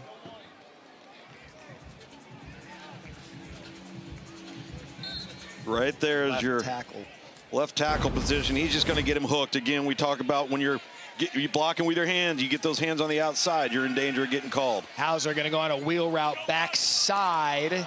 Incomplete. That was intended for Gunn out of the backfield. Elijah Green on the coverage as we check in with Harry. Matt, I just caught up with Trey Land coming out of the locker room. I asked him what he told his team in the locker room, and he told me, he said the play doesn't care who makes it. He says they're still playing awful, in his words. He says he needs better quarterback play. He needs his receivers not to drop the ball. He said they're playing better than they did the first half, but if they don't get it together the second half, it's going to be much of the same. Yeah, the drop ball at the end of the half, as Lugs alluded to, is huge because it changes the momentum. But if they get off the field here, they'll get the ball right back with a confident offense, and now it's going to be 3rd and 20. It looks as if they can get it done. Talked about that 3-and-out opportunity, and not to mention you got East Carolina backed up here a little bit, so field positions at play as well. The pressure on the play by Burnett and Johnson. So yeah, East Carolina kind of is what tripped them up this season. the penalties, the untimely penalties. They come out. They've got that play design ready to go. Mike Wright got called in holding. Now, whole drive's thrown off. Whole drive's thrown off. Saw that happen at the end of the second quarter, too, as well. On the bubble screen, they got another holding call. They would have been in plus 15 territory, and it gets called back, forces a punt. And that's going to be the stop Tulsa needed. We were discussing during halftime, we wondered if ECU popped them for a big one and it gets to 31-14, how much do they have coming back? But they get exactly what they needed to get the offense, and they're going to get good field position. Yeah, that's the thing. If you could potentially get a return here, even if you don't, you fair catch this between the 40 and the 50, you're in business. And again, with the young quarterback, you're not backed up with the end zone crawling up your back. And this defensive pass rush, who hasn't really done anything for Tulsa for the entire first half, heating them up, led by Jaden Burnett along the defensive front, number 11 off the edge. That was the first 3 and out for ECU tonight. A fair catch there at the 49-yard line. And, you know, you heard Trey Lamb say he needs better quarterback play. But Baylor Hayes in spots was really impressive for a redshirt freshman. Well, he started to get hot a little bit there in the second quarter. Really struggled to connect and make some clean, accurate, easy underneath throws. That's why the quarterback was upset with him. Or excuse me, his coach was upset with him. But he didn't have a lot of help either. Had a lot of drops throughout the first half that could have generated more momentum, more explosive plays, and elevated his confidence. We'll see how he fares to start the third quarter. And they're going to give it to their battering ram running back, Dominic Richardson, which, by the way, the ECU defense has been good containing him. Coming into the game, he averaged about 5 yards a carry. Tonight, he's just up over 3. Yeah, it's been tough sledding in the run game with these guys up front. Tulsa's struggled to maintain those one-on-one blocks. That pass batted back in a headsy play. Craig tipped it, and then Baylor did what he could to kind of swat it down and not cause a problem. Yeah, that's a smart play. Don't make a bad play worse. Get the ball on the ground, live to play 3rd and 7. Craig active tonight, had a sack earlier, and now a 3rd and 7.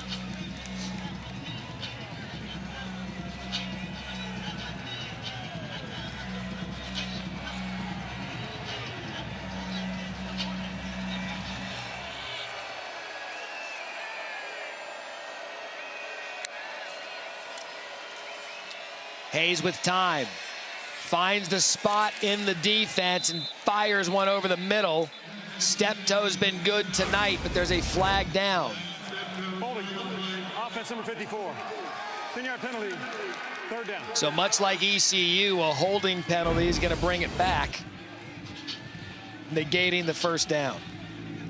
Cody Hornsby, your guard, and again, transfer coming in from Syracuse, and you create a negative play on 3rd and 7 where you got a really nice conversion. The quarterback seeing the field, delivers a strike, and here you are. 3rd and 17. Screen. And that is Steptoe, who's had a big night. I'm wondering, they're going to go for it. They're keeping the offense out. That was a gain of 15. That was a touchdown-saving tackle. Yeah, and East Carolina's got to get lined up. Nobody in the middle of the field here. Tegan Wilkes saved it, and Richardson for a loss.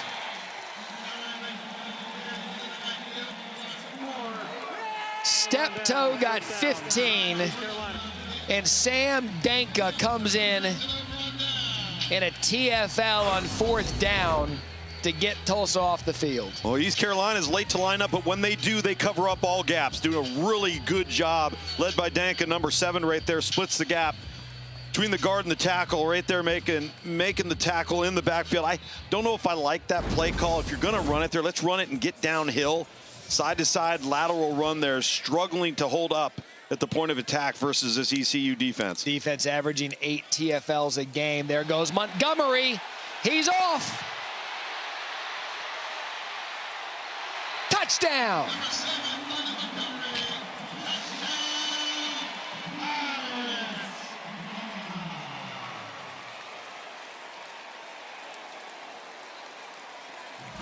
It's an amazing what an effective run game can do. See how close he is. Is he down before that ball crosses the plane? It was kind of a bang-bang play. Sure was. Tough to tell from that angle. Ruling on the field is a touchdown. That play is under further review. All right, so they're going to stop and review this. Down the line is probably the only way you could detect it.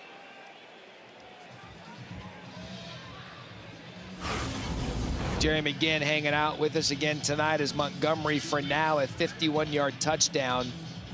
Jerry, it looks as if the extension is happening as the knee is touching. Correct. So the ruling on the field is a touchdown. So replay is going to need that shot right down the line in order to overturn it. Right now, we're not seeing anything that would.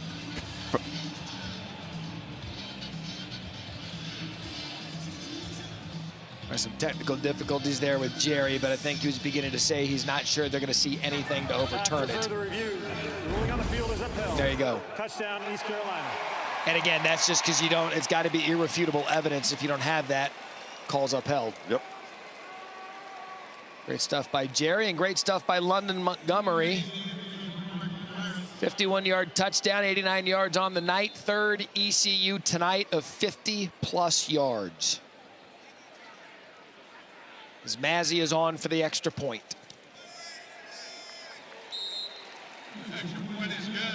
Aiden Hauser in this ECU offense. That 51-yard run, the longest of the season for ECU. As an onside kick is coming. They tried to get it in the gap, and the Tulsa player kind of bobbles it out of bounds, but they were trying. They did that last week against Tulane, and they nailed it. And they did nail it. Trying to put this thing away and put the nail in the coffin on Tulsa, and Tulsa ready for it, and is now going to have terrific field position. And I don't mind that call. I don't either. I love the aggressiveness of the call. He's like, look, we're going to put our foot down and see if we can get it done. We set the game clock to 13. Jeremiah Ballard trying to secure that ball for Tulsa. But I love it. I love that. I do too. Because this is a team and a coaching staff that needs to see their group put people away.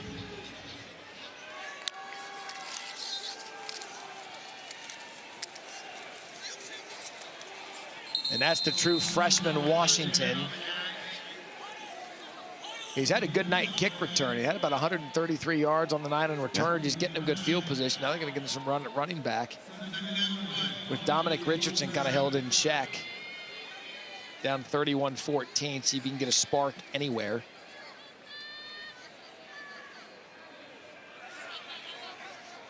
So 2nd and 1.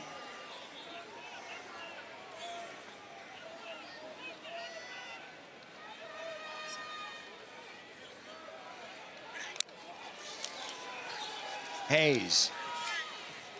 And that's what Trey Lamb's talking about. That's what's getting him fired up, talking to Harry and talking to his team. Those should be automatic. Yeah, you've got a 3-man route combination, and your back is your last outlet. So he gets through the progression correctly, but his feet are all off platform. He sidearms the throw and throws it right in the dirt, and those are the gimmies. Those are the ones you got to have.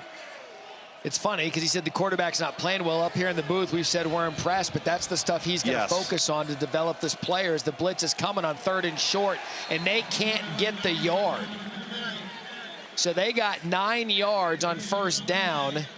Josh Benton came up, filled the gap, took down Dominic Richardson, and now they've got a punt. Yeah, big number 23 comes from the backside, and what a fantastic tackle. In pursuit, great speed coming from the top of your screen.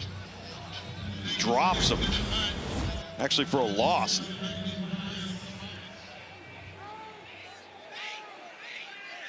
Just 20 yards for the star running back tonight. A fair catch there at the 10 by Pearson. You know, we said it in the open, and if it's a Thursday night football, it means East Carolina is going to be playing. So we're very familiar with this team for the last 3 weeks, and so we've kind of seen a little bit of everything from them. And this is the really good version. Yes. This is the kind of team that can scare the best in the American. And with their schedule coming up, Lugs, I noted in the open, they're well in this thing. They absolutely are. Listen, they know they've got good athletes, and that they know they've been a player or two away. The BYU game was a great example of that last week versus Tulane, and they just got to get it all put together, and they're going to be a competitor down the stretch. So TJ Engelman, it's going to be his turn. I would bet in their final 6 games, they were favored to win this one.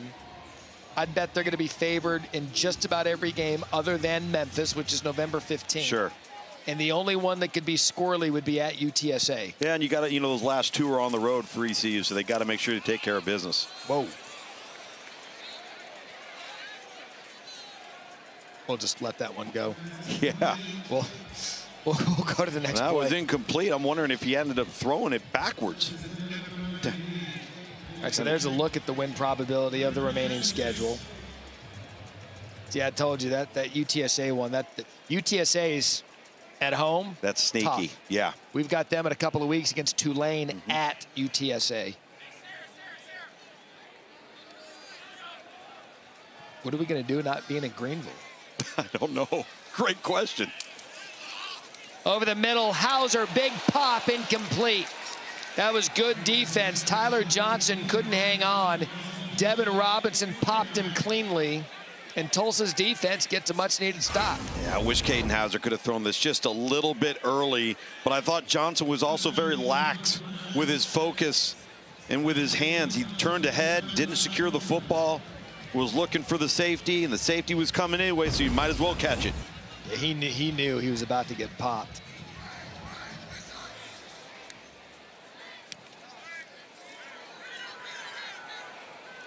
Kind of a stinger punt there. They're going to get the ball right around where they did last time. Good field position for Tulsa to see if they can claw their way back into this game. 38-yard punts. And y'all want to know if Auburn gets up 17-0 against the Dogs, how that game shakes out, but they didn't, and Georgia came back and got the win on the road at Jordan-Hare as Zion Booker for 9 yards on first down. Great weekend of college football ahead of us. I mean, ESPN is here. Yep. Sure is. I'm telling you, and look, some of those other games, this is the time of season where you're going to really find out. Back half of the season, middle to end of October, these conference games are so big. We're seeing one tonight for ECU to stay in the conversation. Well, the longer it goes, the more tired you are, the more beat up you are. What type of depth do you have to run the gauntlet? And that's a fumble on the snap.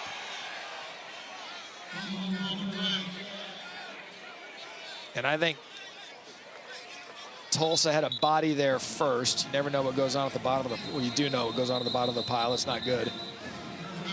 And the injured player, Josiah Robinson, is down. Officials timeout. East Carolina injury. That was Julian Roberts, number 84, the tight end for Tulsa, who made a tremendous hustle play to recover that ball. But again, we see them yard and short. Yep. Last time it was a penalty, negated a first down.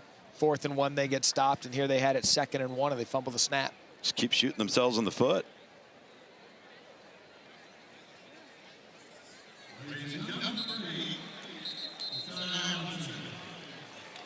See Robinson get up, one of those defensive linemen, 5th-year senior from Michigan State.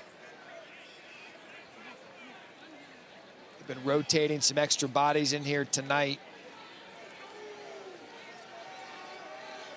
Trying to keep some fresh legs going into the 4th quarter. Now 3rd and 6 after the fumbled snap.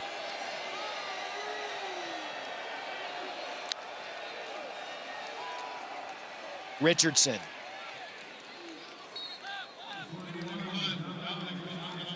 They're going to give him the first down. Looks like he got 6 on 6.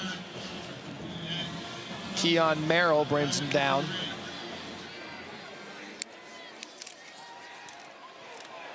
Another one of those passes knocked down.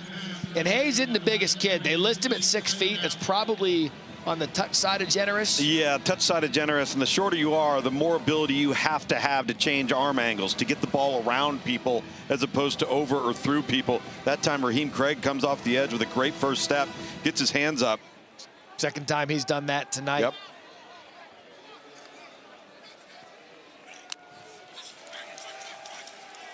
quick out. Caught. Grayson Tempest. Gain of 7. This is a must drive for Tulsa to stay in this game. You've got the field position. You got to drive working. You're down 17. You fought your way back early. And you've played decent defense in this. Outside of a play, you've played pretty good defense in the third quarter.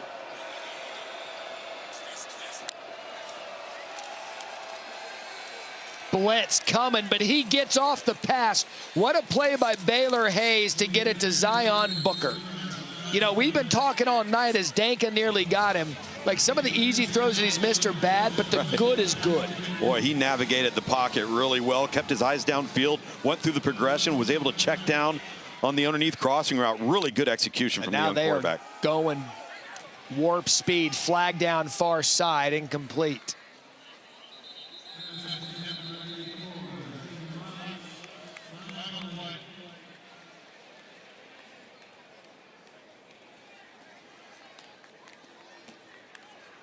Illegal formation. Offense. More than 4 players in the backfield. That penalty's declined. 2nd down. That's twice they've called that tonight, Matt. And it was the first time it was in the kicking game on their punt team. So moves them back to 2nd and 10.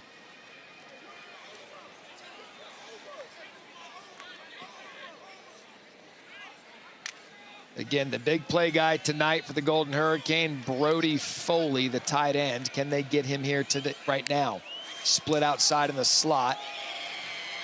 Hayes read it, ran it. Damian Wilson on the tackle after 3.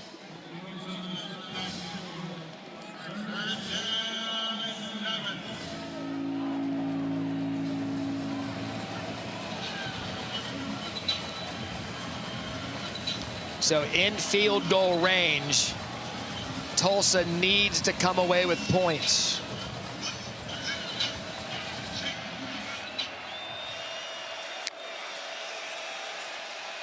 Hayes again sacked.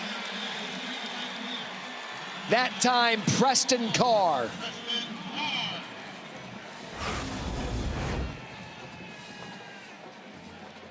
This is just a bust right here.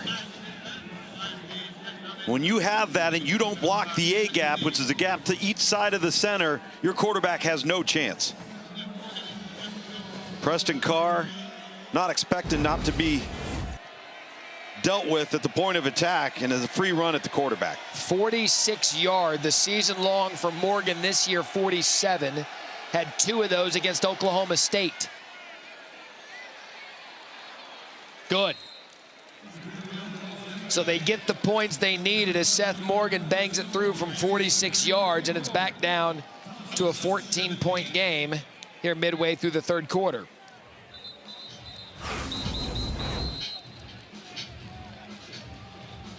You told us he's comfortable with the plus 35. That was right on the line. On the 30, so about 5 yards to spare, and he had 5 yards to spare to kick it. Easily. His career-long 52s, was at Tarleton State, or at Tarleton, rather.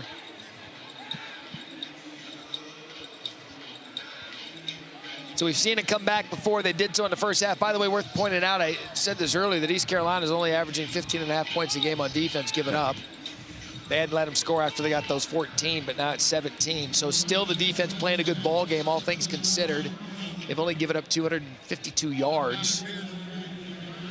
Well, and Trey Lamb, the head coach at Tulsa right now, has got to be just so frustrated because they're finding ways to screw it up. They're finding ways to put themselves behind the sticks, make it harder, and still in this ball game.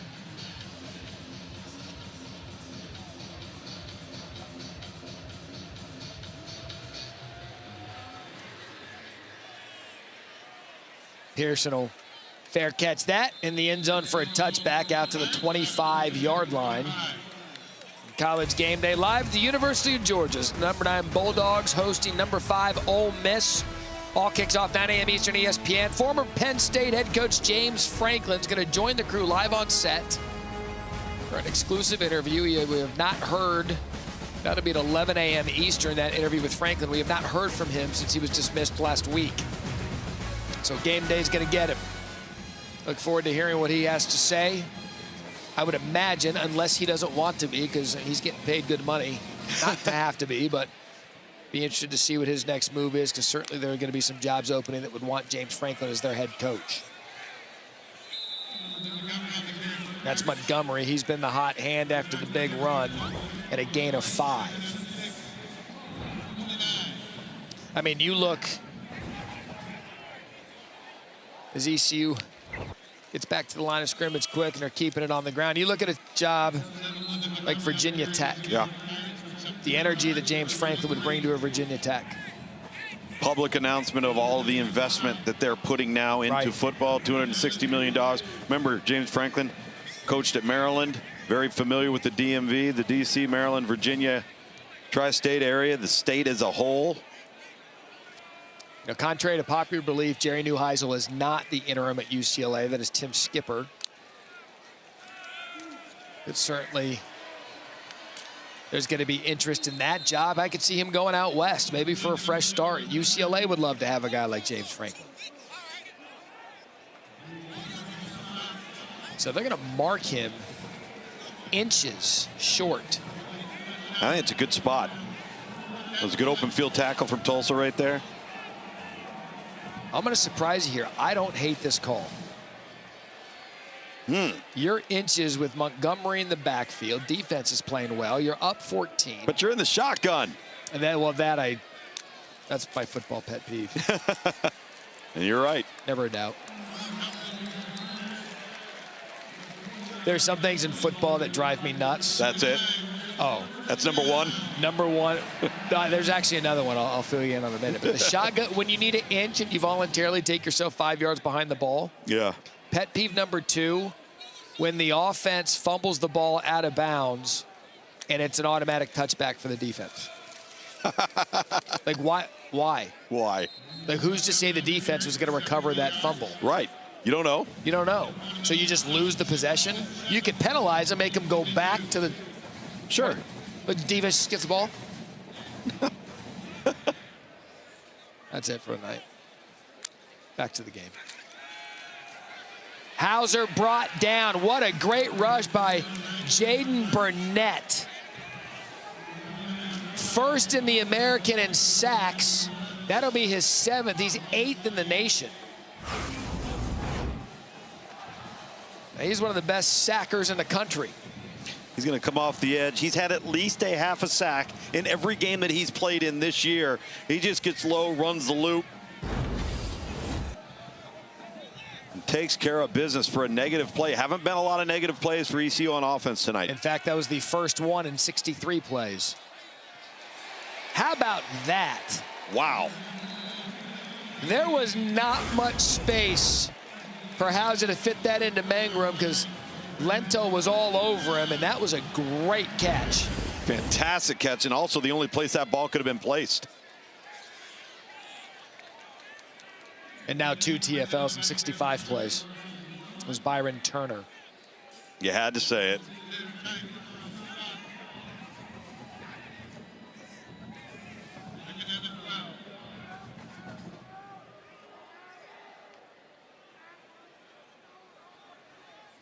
And now as we hit the end of the third quarter or towards the end of it, you wonder, because again, we've seen them 3 weeks in a row. We know their tendencies. How fast do they keep going? They're running the ball. They're moving the chains. Do they continue to go at their tempo speed, or do they get big chunk runs, continue to move the ball and the clock and the chains? Well, it's something that we talked about 3 weeks ago right here, where they were in control. They were running the football, yet they were still going at light speed. They light-speeded one there on 3rd and short.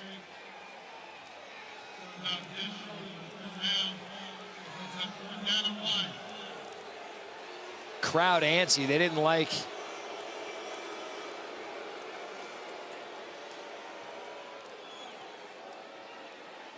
I'm wondering if it was something with the spot on the prior play.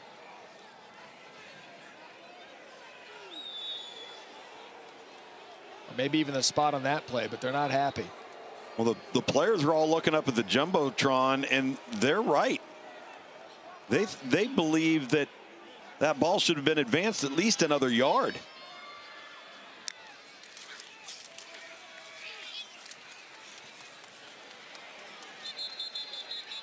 Let's see if they did enough to get it here. That was Nakai Johnson on Engelman. Not where the line judge is at.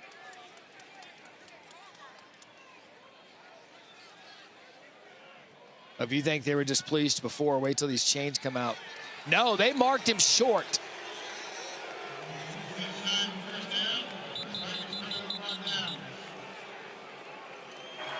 The ruling on the field is that the runner is short of the line of gain. That play is under further review.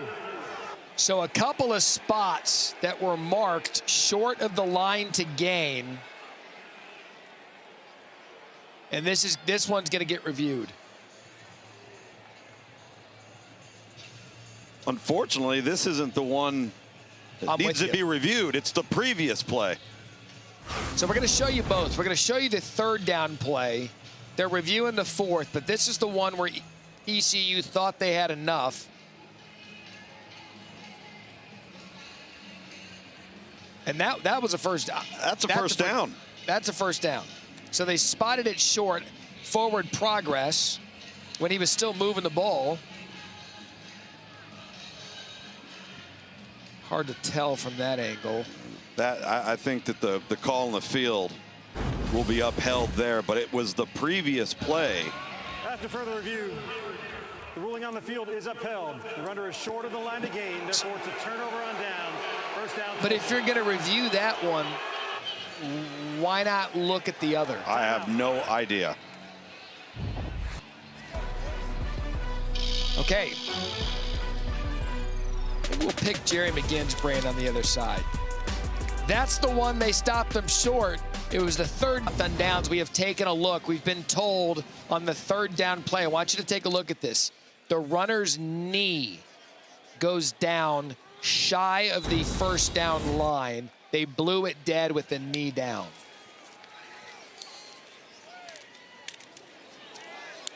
So we have a...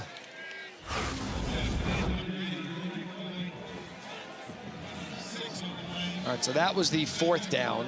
Here's the third down call. Right there, the knee was down. So that was the proper play there. So that's why they called him short, and then they got the stop on fourth down. And it's already third down for Tulsa.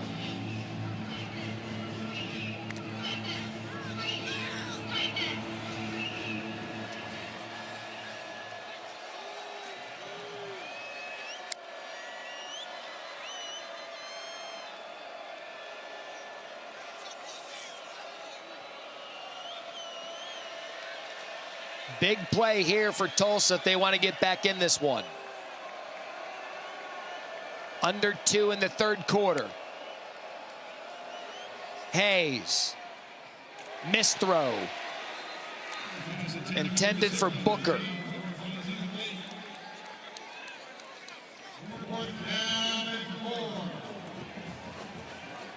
And Trey Lamb's made the decision rest of the game. And barring anything deep in their own territory, it's go for it time. This is what they're doing. That's what they're doing. Man, Samuel Danka, number 7 for ECU, said his name an awful lot tonight. Johnny on the spot right there on the crossing route. Let's see what Tulsa comes up with here on fourth down. Blitz coming. Wide open. There he is again. Brody Foley. Has that tight end been big tonight or what? That is a gain of 36. Well, and this is a coverage bust big time by number 15, Jordy Lowry for ECU. As Brody Foley goes down, and they're double teaming the slot receiver. That's step toe number 7. Good recognition that time by the young quarterback in Bailey Hayes. 4 catches, 105 yards, and a touchdown tonight for the tight end. There he is again. I mean, this guy's a Jason Witten starter kit. And another great throw from Baylor Hayes right there to Brody Foley. This is a great combination tonight for this offense. And out of nowhere, Tulsa's on the doorstep of making this 31-24 as Allen brought down by Carr. Under a minute to go in the third quarter. Baylor Hayes just made a terrific throw there to put him in position. Somebody coming in with the heat right in his kitchen. Stood in there and delivered a strike. How big was that fourth down stop a minute ago from the Tulsa defense?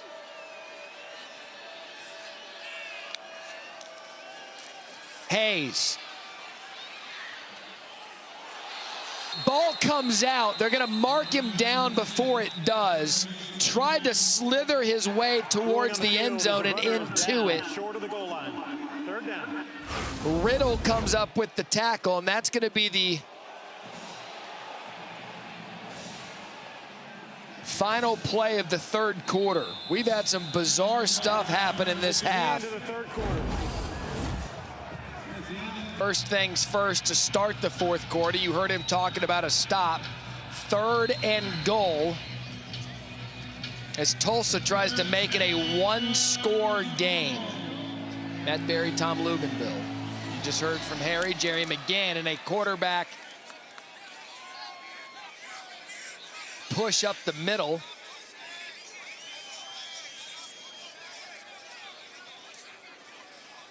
And a touchdown it is.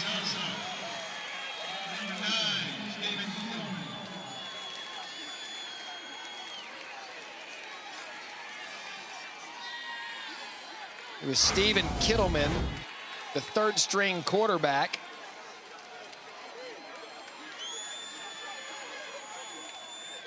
And on the 20th anniversary of the Bush push between Notre Dame and USC,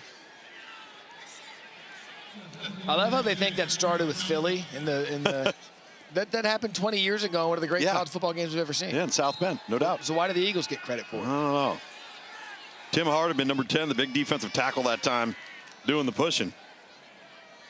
So here we go. Extra point away. It is 31-24. Remember, after London Montgomery's touchdown, it was 31-14. And here at the start of the fourth quarter, Tulsa's fought their way back again. And it's because the player you're seeing right there, the redshirt freshman Baylor Hayes, and you saw him give his buddy a dap a minute ago, Brody Foley, the tight end. Been a hot connection tonight, man. They were in critical moments is when they've been able to hook up, make plays, and explosive plays that have changed momentum, plays that have flipped field position, and then they've been able to take care of business when they've got inside the red area. And finally, and this is a team that Coach Trey Lamb was not pleased with their inability to create explosive plays on offense throughout the entirety of the first half of the season. They've created several here tonight, and they've been big plays resulting in points. Career night for Foley, 123 yards and 5 receptions, ties a career high, and he's been the difference tonight. You look at that, drops, 5 of them for Tulsa, and a couple of them were really critical. The one before the half. Yes. But yet they're still in this game.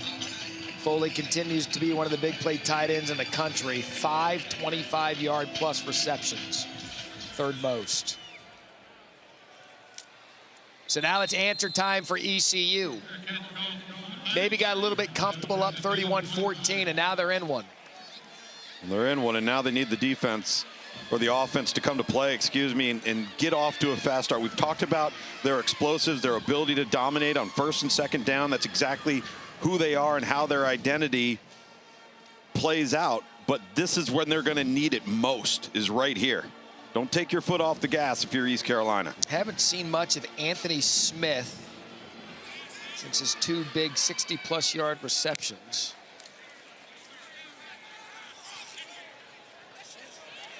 That's going to fall incomplete on 1st down. Did a late shift right there, did the direct snap, end up handing it off to Caton Hauser, and they're trying to leak one out to Desario Riles, the tight end.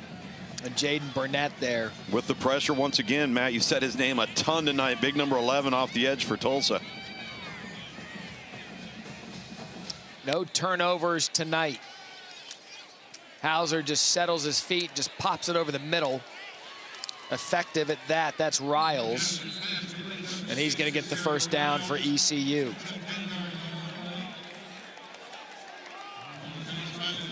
So a full fourth quarter to play. We'll go back to Montgomery, who's been the better of the backs tonight. He's going to pick up 5 on first down. I've heard you say that an awful lot tonight. 5 on first down, 7 on first down, 4 on first down. That's been a reoccurring theme, Matt. Success on those early downs for this offense. We've talked about it all night. The rushing offense, 203 yards. They're averaging 5.5 per carry. It's going to go up now because it's London Montgomery again, brought down by Zach Williams. He'll go over 100 on the night. 14 carries, 110 yards for Montgomery. And what a tackle that was by Williams. He doesn't make that tackle. It's a foot race to the end zone. Hauser settled down to Connor. Check that, Riles. Second catch for him on this possession and a gain of 14. An impressive drive. ECU string it together.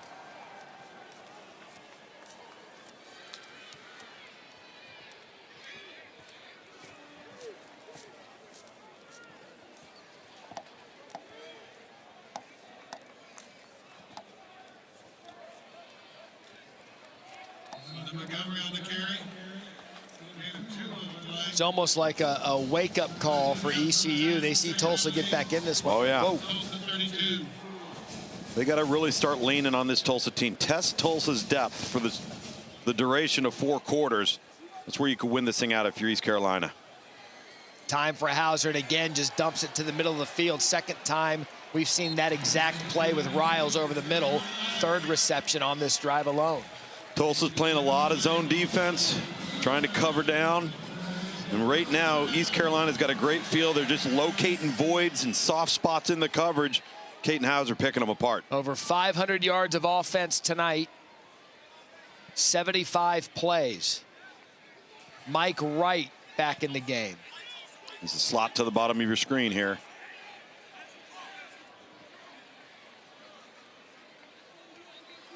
Now he'll motion in at quarterback and take the snap. And a big hit there by Coney and Alexander. The 2 linebackers pop right after 2.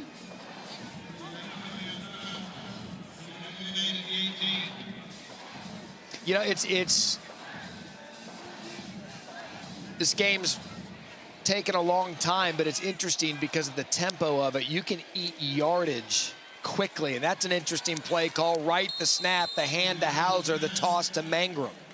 Well, you can eat a bunch of yardage and not eat a bunch of clock. We've seen that tonight. So now 3rd down. This is rinse and repeat for what I just said about Tulsa. You need points no matter what. Don't get yourself in any issue to where you don't at least come away with a field goal. There's no question about it. And this is an area of the field that throughout the season has plagued East Carolina with some questionable decisions that have led to turnovers. Caton Hauser's got to be very careful right here.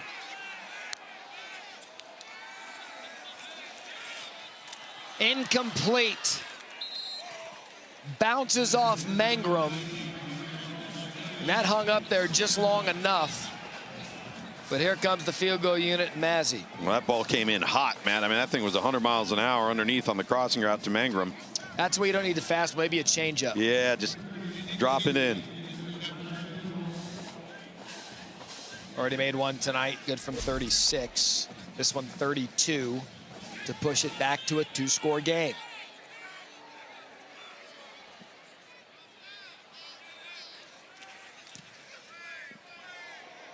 Got the points they needed. So now 34-24. ECU able to come away with something. Now Tulsa's got to score twice. Drives of the entire game.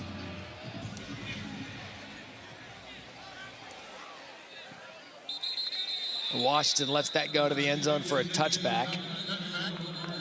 And then you look conversely, ECU has not put together one of those drives where they go 10 plays, 82 yards, 6 minutes off the clock. Their touchdown drives have been 35 seconds. Right. 2 minutes, 47 seconds. 2 minutes, 13 seconds, and 9 Offsides. seconds. And guess who's on the field a lot? Your defense. That's right. Number 43. You look here, 5-yard 8 plays, penalty. 65 yards Adds with a to the touchback touchdown. spot. First down, Tulsa. So we'll see if Baylor can make a play again. The redshirt freshman Baylor Hayes, the transfer in from ETSU, came over with his new head coach Trey Lamb from ETSU.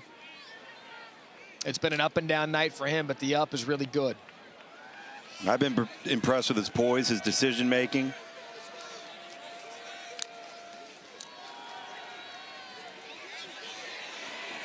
And there he's just forced because the pass rush gets rid of it, falls incomplete. Justin Benton calling a lot of new names tonight, at least from a depth perspective. They said they wanted to rotate in more defensive guys so they're not gassed in the fourth quarter. Especially in that front, Matt, and they've done it too, because Justin Benton's a guy that's listed 3 on the depth chart, and they're rotating a lot of guys through here.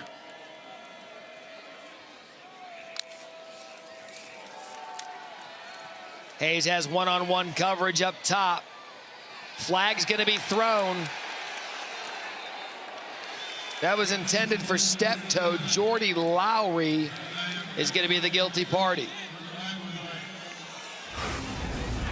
Pass interference. Defense, number 15. 15-yard penalty. Automatic first down. Well, you see the grab on the jersey. He tries to armbar him there with his right arm as Lowry then tugs and grabs right on the number of Step Toe's jersey. It's a good call. Officials all over it.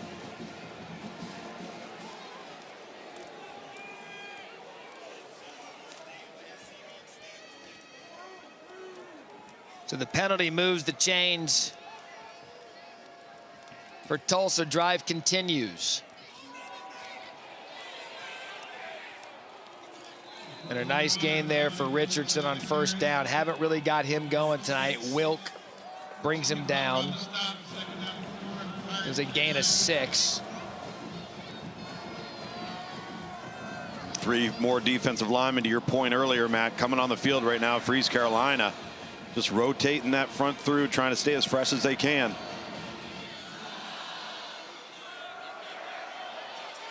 There's a lot of football left to play here at Dowdy-Ficklin. They're going to try that toss play again, and that's a good job by Richardson just getting something. And it was enough for a first down.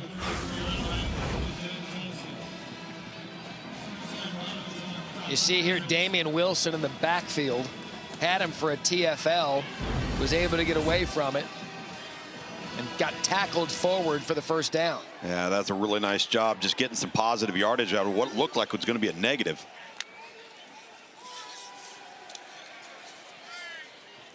Drops. Zion Booker had that punt pop off his chest early in the game. That pass popped right off his chest.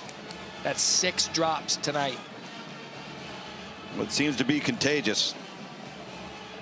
Hitting just about every position group.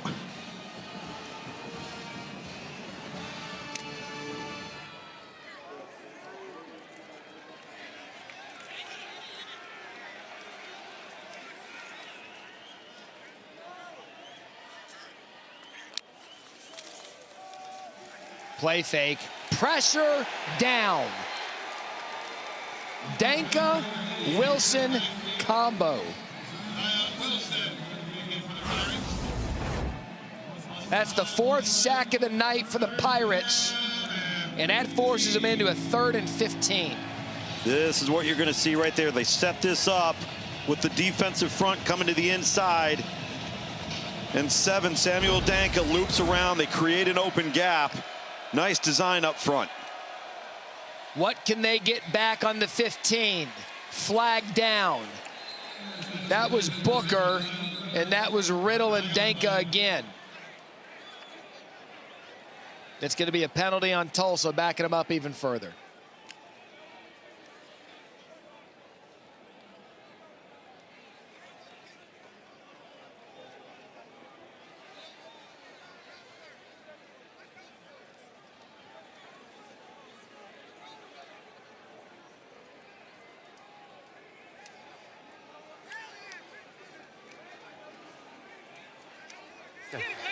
Pass interference.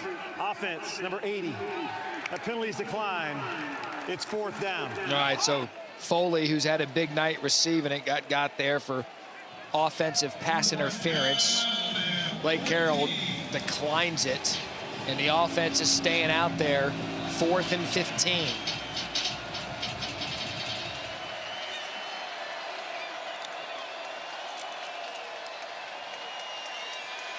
Hayes was going to wind up and chuck it, and he probably should have. Ryan Roseboro, another one of those depth guys we haven't called all night, comes up with the 7th sack of the night.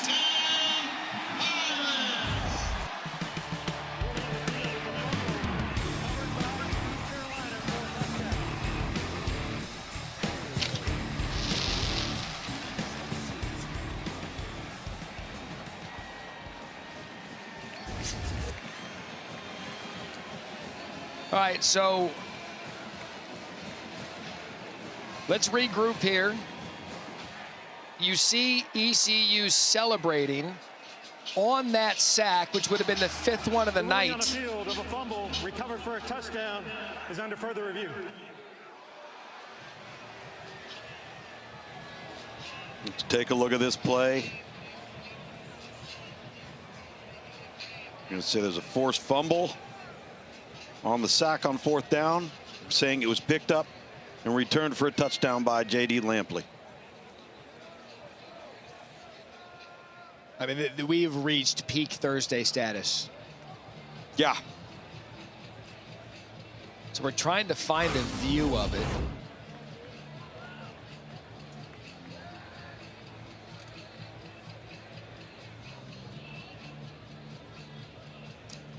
I mean, I'm assuming head counts as down, right? Yeah, I think his entire body is down. He was down sure. for an hour. Like, I don't even know. I don't know. That's a bad call. It really is. It's clear that the play is dead. It's a bad call. Yeah, the play is dead. The player's down. The ball's laying there. Everybody else except for one individual is standing around knowing it's a change of possession. I mean, that's not even close. Then your league still in it.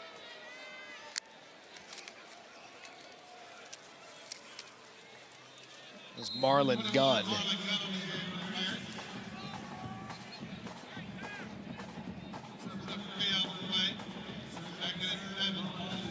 I do want to correct the stat from earlier. Time of possession in this game, 26 minutes, 37 seconds for Tulsa, and now going to be up over 25 for ECU. So time of possession, virtually dead even.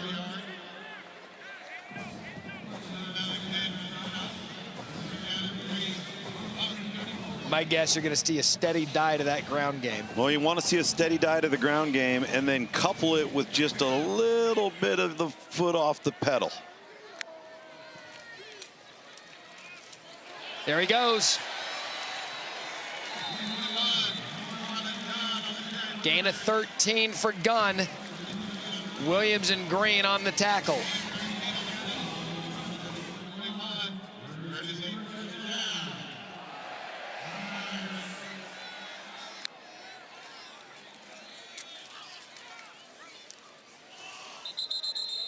So they're doing one part of it. They're leaning on the ground. The other half next to you, I'm over here I'm watching Luke's like, slow it down, slow it down. Slow it down. You're in control. You're controlling the line of scrimmage. Been really impressed with this offensive line for East Carolina. Been able to run the football effectively. Did so a week ago against Tulane for the most part as well. And they've been really effective on 1st and 2nd down, which has allowed the speed of the offense to operate. 242 yards on the ground tonight. Hauser's going to add some more. Good one-man miss, and that's a good run by Hauser. Another one of the good quarterbacks in this league. Gain of 14. Good call for the quarterback draw. Nice timing, good area of the field for it. Had it blocked up, and then you leave Hauser to make that one man that's unblocked miss, and he does. So you would like to see them pitch a tent here for a couple of minutes before they try to punch it in. You got 15 seconds on the play clock. Snap it with 2. Gunn trying to shift his way to the left side. Hardiman there. Bring it up 2nd and goal. I mean, to your point, this thing started with just over 8 minutes to go in the 4th quarter, and all they've essentially done is run the football, yet only 2 minutes have gone off the clock. It's been a night. It's been one of those. Put this one in the archives.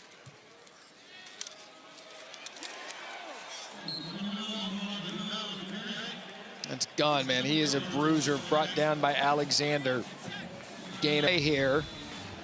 ECU trying to put this thing away. 3rd and goal, 5.5 to play. Gunn in the backfield. It's going to be Hauser. It is going to be Hauser who scores.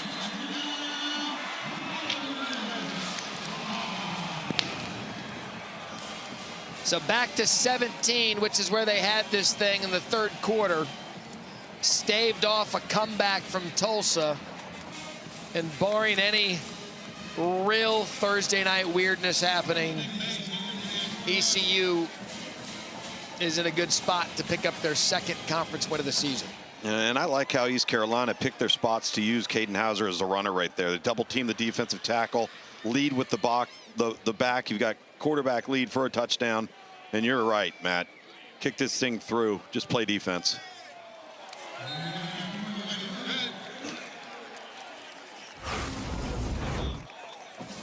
So Hauser, 2 TD passes, 1 TD run. And man, did they choose some clock on that one. 8 plays, 41 yards, 3 minutes, 13 seconds. Are you just having fun with me now? I am. That's all we can do at this point, Luke. Yeah, we're up here trying to do our Thursday night math on working that clock and draining that clock a little bit more between each play.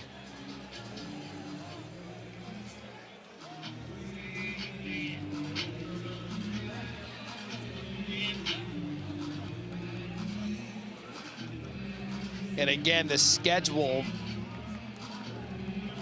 in terms of the American schedule, because there's some tough games in there, it's favorable in that they don't see South Florida. They don't see Navy. Yep.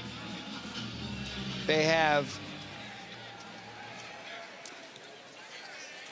on a pooch kick there, just shy of the 30.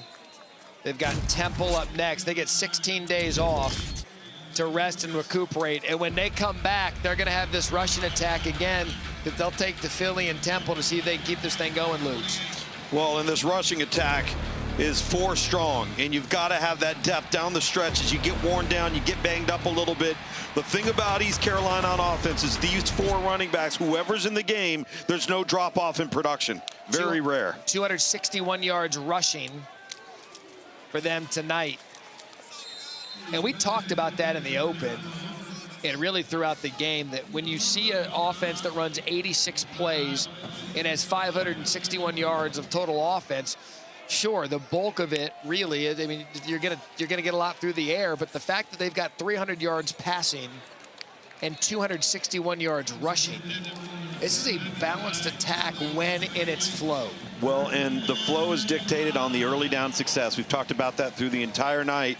They were able to effectively run the football. How many times did you say, you know, Montgomery, Dunn, these guys are just getting it done. Excuse me, Marlon Gunn, and they're on the ground, and it's 5 yards, it's 7 yards, it's 8 yards all night long. It's 48 carries for 261 yards and 3 touchdowns. That's a good throw from Baylor Hayes on 3rd down to Steptoe.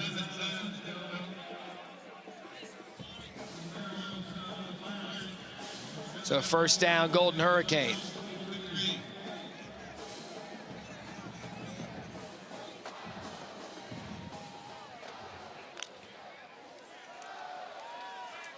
Quick shot to the outside. The tight end's been active tonight, Foley. He's been a big play waiting to happen there. He gets 3. They've really got something going on between Baylor Hayes and this tight end, Brody Foley.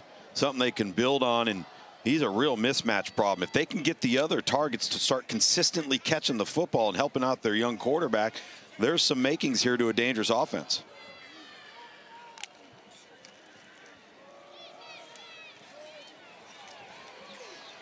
And that's really the first time tonight that we've seen Richardson be able to spring himself loose in a gain of 13. He's kind of their workhorse, and ECU's defense has done a tremendous job slowing him down tonight. Yeah, he's difficult to tackle. Excellent contact balance, as you saw there, getting to the outside. Hayes can run it if he wants. He does. Cuts back across. He's going to get the first down and more. How about Baylor Hayes with his legs? He started on one side of the field, slicked his way through the other, got a key block from his running back, and goes for 24. Gave me a Fran Tarkenton feel. Huh, you like that one? Tarkenton. Oh, yeah. I was going to go more Jake Plummer. Okay. Oh, Jake the Snake. I like it. All right. We want to do a QB comparison when the video wasn't grainy for the audience. Yeah, let's try. Standard definition. That's right. Also a Sun Devil. Richardson. Up the gut.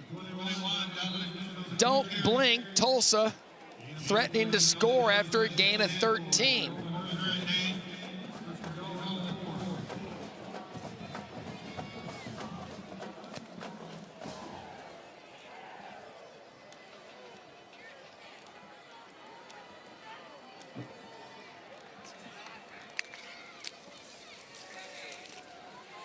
Nothing there. So Allen on the carry. Check that Richardson again. Loss of 1. Second and goal. Approaching the 2-minute timeout. ECU is going to use one of their timeouts. Didn't like the look on defense. East Carolina, they're first. 30 seconds. I think they're just trying to regroup here, take a little bit of a breath after that long scramble and run and conversion from Baylor Hayes. Hey, listen, if we're gonna play good defense here, let's make them earn it. Let's not get tired and have our tongues dragging, be out of gap, and make a mistake. 24-yard rush by Hayes, 13-yard rush by Ridge. It's been the running game on this drive to get him down, able to try to get this thing closer as we approach the 2-minute timeout. Coming up on SportsCenter after the game, E.J. Manuel joins the show to talk Louisville and how they can upset second-ranked Miami. Plus the 40-year-olds having fun tonight. Steelers Bengals. Chalk one up for the late 70s, early 80s kids. The Dodgers taking a commanding 3-0 lead in the NLCS. Shea Cornett, still a SportsCenter anchor, takes over First Take in November. Congratulations to Shea. Trevor Scales will be along with her.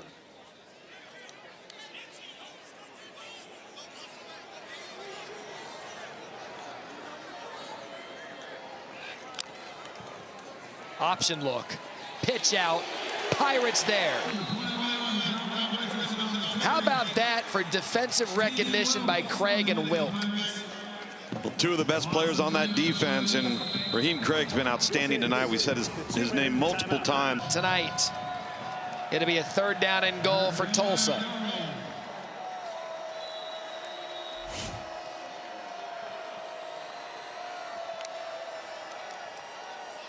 Hayes floats to his right, pressured, back across his body, incomplete. It's going to bring up 4th down. Josiah Robinson flushed him out of the pocket, chased him all the way down. And they're going to kick the field goal. Yep, kick the field goal here, come right back with the onside kick attempt. You got to get the scores anyway. Got to get points, yep.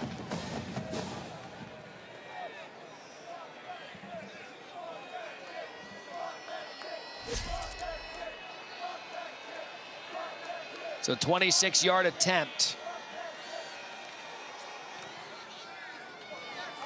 Right down the middle. I'll tell you this, if you're a Tulsa fan, you're still tuned into this one. I've enjoyed our conversations with Trey Lamb. Absolutely. In our meetings, and then tonight before the game, listening to him on the sidelines tonight.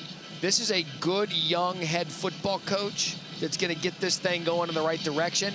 And I believe he has his quarterback that he can do it with. He does, and the kid's only going to get better and better and better the more he sees, the more he's going to be able to handle. They'll be able to put more onto his plate. This is a really young staff, but it's not just young. It's a staff that has come up the hard way, right? High school ranks, FCS, Division II. They've worked themselves up through levels of success that have led to an FBS job. And you can say the same thing about Blake Harrell at East Carolina. All of these guys coached at lower level division football programs and worked their way up. So you start to give guys like this a few resources, don't be surprised with positive results. I think Justin Moore, the AD at Tulsa, nailed it. For a job like this, you have to go get a young FCS coach, bring him up, let him have a job, and go see what you. I think they nailed it. I'm excited to see what he can do with this job. As Carson Zilmer on for the onside kick. ECU has their hands team. And a timeout, ECU. Timeout. East Carolina. They're second. I'm going to ask you about a rule now in the NFL where you have to declare your intentions for an onside kick. Well, what the hell's the point of that? Right. Sfida, you're the big NFL guy in the booth. You do Monday Night Football with Joe Buck. Hey, guys. Hey, Just want to let you know, we're about to kick an onside kick. I declare. Right. By the way, we're going to do a flea flicker.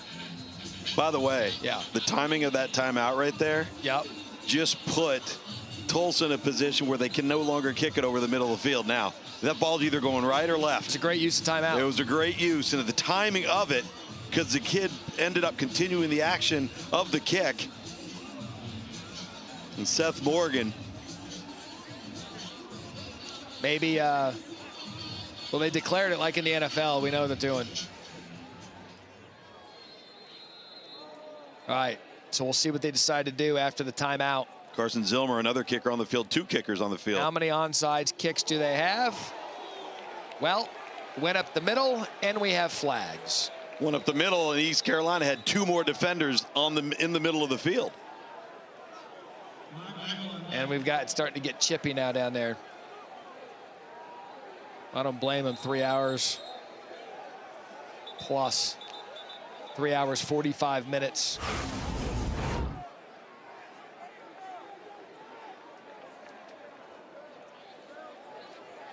Yeah, to your point, you see the blocker. I mean, they 70. Barker took him out.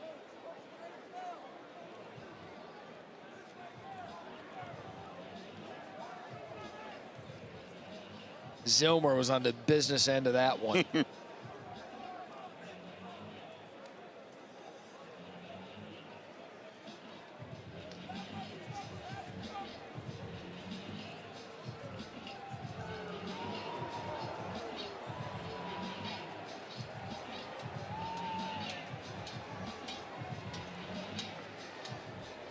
There's a summit at midfield. Let's bring in our rules analyst, Jerry McGinn. He speaks fluent official. What might they be doing here, Jerry? So Matt, they may be looking at possible targeting, but I don't see targeting on this call. I believe it's a legal hit. The kicker went more than 5 yards, and the player just came up to block him. So I think they're going to pick the flag up.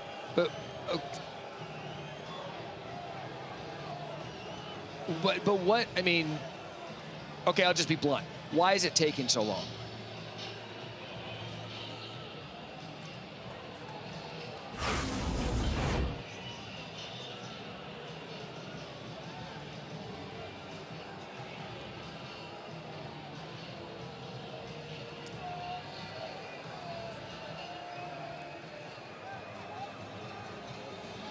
So there's a look at the hit. So the kicker is protected. Clearly the center judge there believes. Oh, that's what I was going to ask you, Jerry. Is that does the center judge looking at that as if the kicker is? So he's looking at the kicker that he's defenseless, but he has gone more than 5 yards, and he's going for the ball. Okay. Jerry, stay with me for a second. I asked how could this possibly be taking this long? It shouldn't be. It shouldn't be. The they're speaking of replay right now, so replay should stop it. Someone should make an announcement that what the flag is for, whether it's for targeting, but there should be an announcement.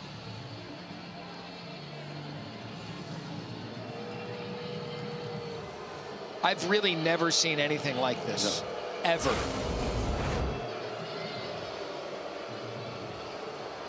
So you do have number 7 launching, but he does launch into the chest of the kicker. Yeah, number 70 there. The ruling on the field is a recovery by East Carolina. There is no foul for the hit on East Carolina number 70. It's first down. Okay. Yeah, it was a good hit. It was. So chalk one up for the football guys. I don't know if you could afford me. Jerry's been great with us tonight. It's Jackson Barker rather, that laid the hit.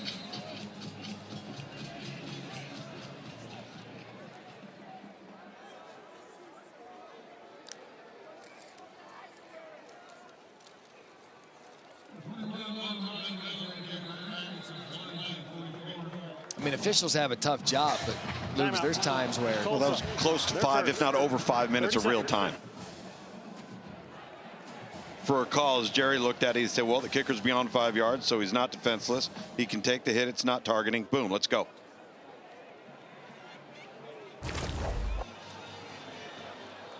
All right, so we've been saying a moment, we've been talking about really all night, how 12 teams are still in this conference race because of some matchups that are going to be coming.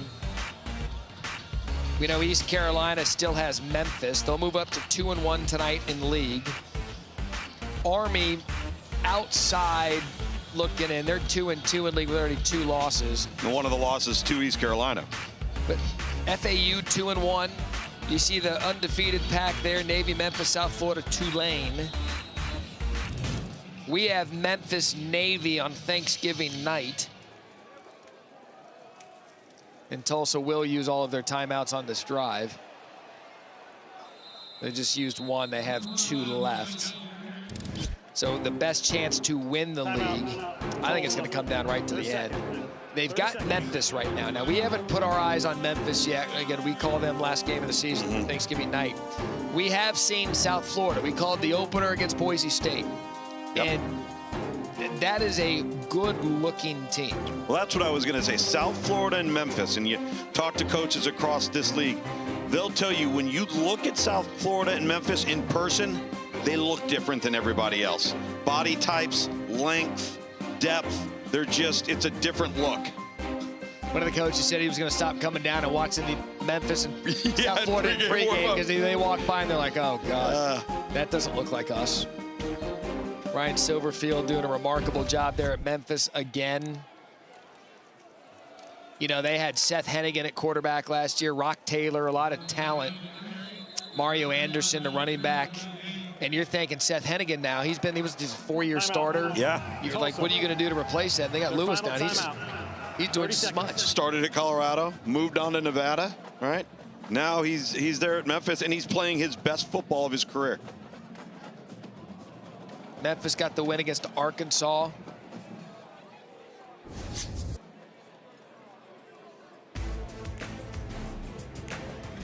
October 25th. Game day implications. I mean, that's going to be a fun football game. A collision of 2 of the Titans in this league. That's going to be fun. It's going to be a great time. If they go unscathed to that point. It's a week away. First things first this weekend.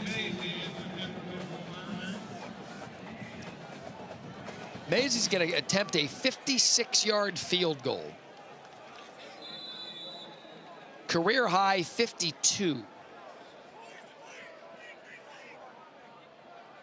then they get under center.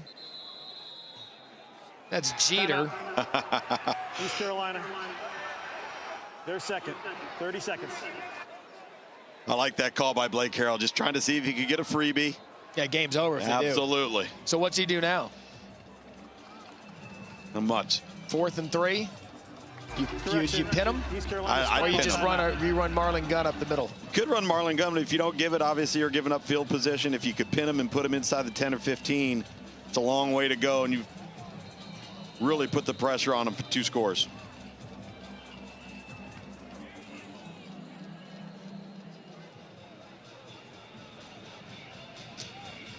Offense is back out there. That's right, with Mike Wright and your guy Gunn. Gunn 14 carries, 60 yards tonight. London Montgomery 16 carries, 125 yards.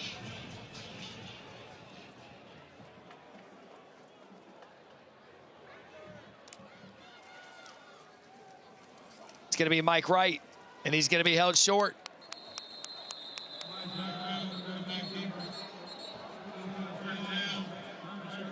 So Hudson Ball, the first one there, no gain. We're out of timeouts. We're out of commercial breaks. We got 1:23 left. We believe this game is on its way to ending. At some point.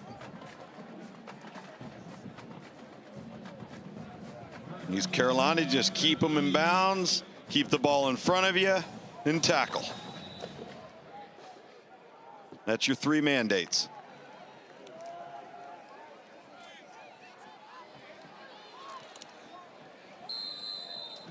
And we will take you right to kickoff of Louisville, Miami tomorrow night.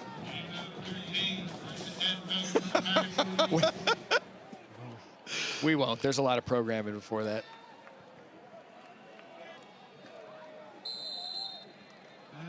Zion Booker to the sideline, gain of 3. That will be a good one tomorrow night in the ACC. I think it's going to be Louisville's fantastic. got the talent to get someone. Well, Louisville's got tremendous skill. Colin Lacey and Chris Bell on the outside are terrific. Miller Moss has been really, really good.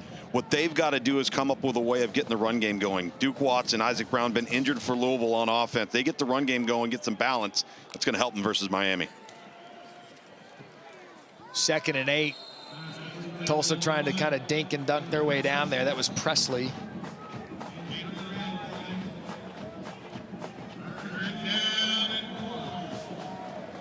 So now 3rd and 4.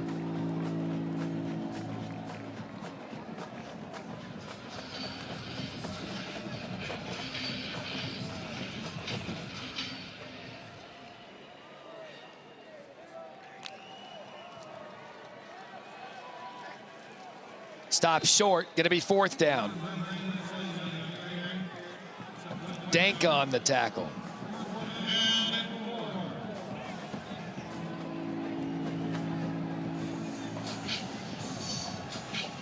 Could be the final play of the night for the East Carolina defense. Gonna be the toss outside, and he's stopped. And that will do it. Wilson and Jonathan Jean make the stop on 4th and short. Tell you what, that's an impressive out right there for East Carolina on defense. It is. You got one more series to go. Can you just get us off the field and into the locker room? They tackle in space. You stop on 4th and short. Really impressed with that. How do you assess them now the rest of the way?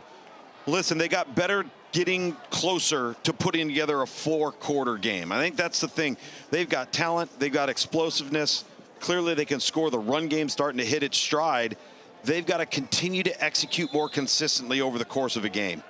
We saw 965 yards of offense tonight, 68 points, 174 plays, and 48 first downs.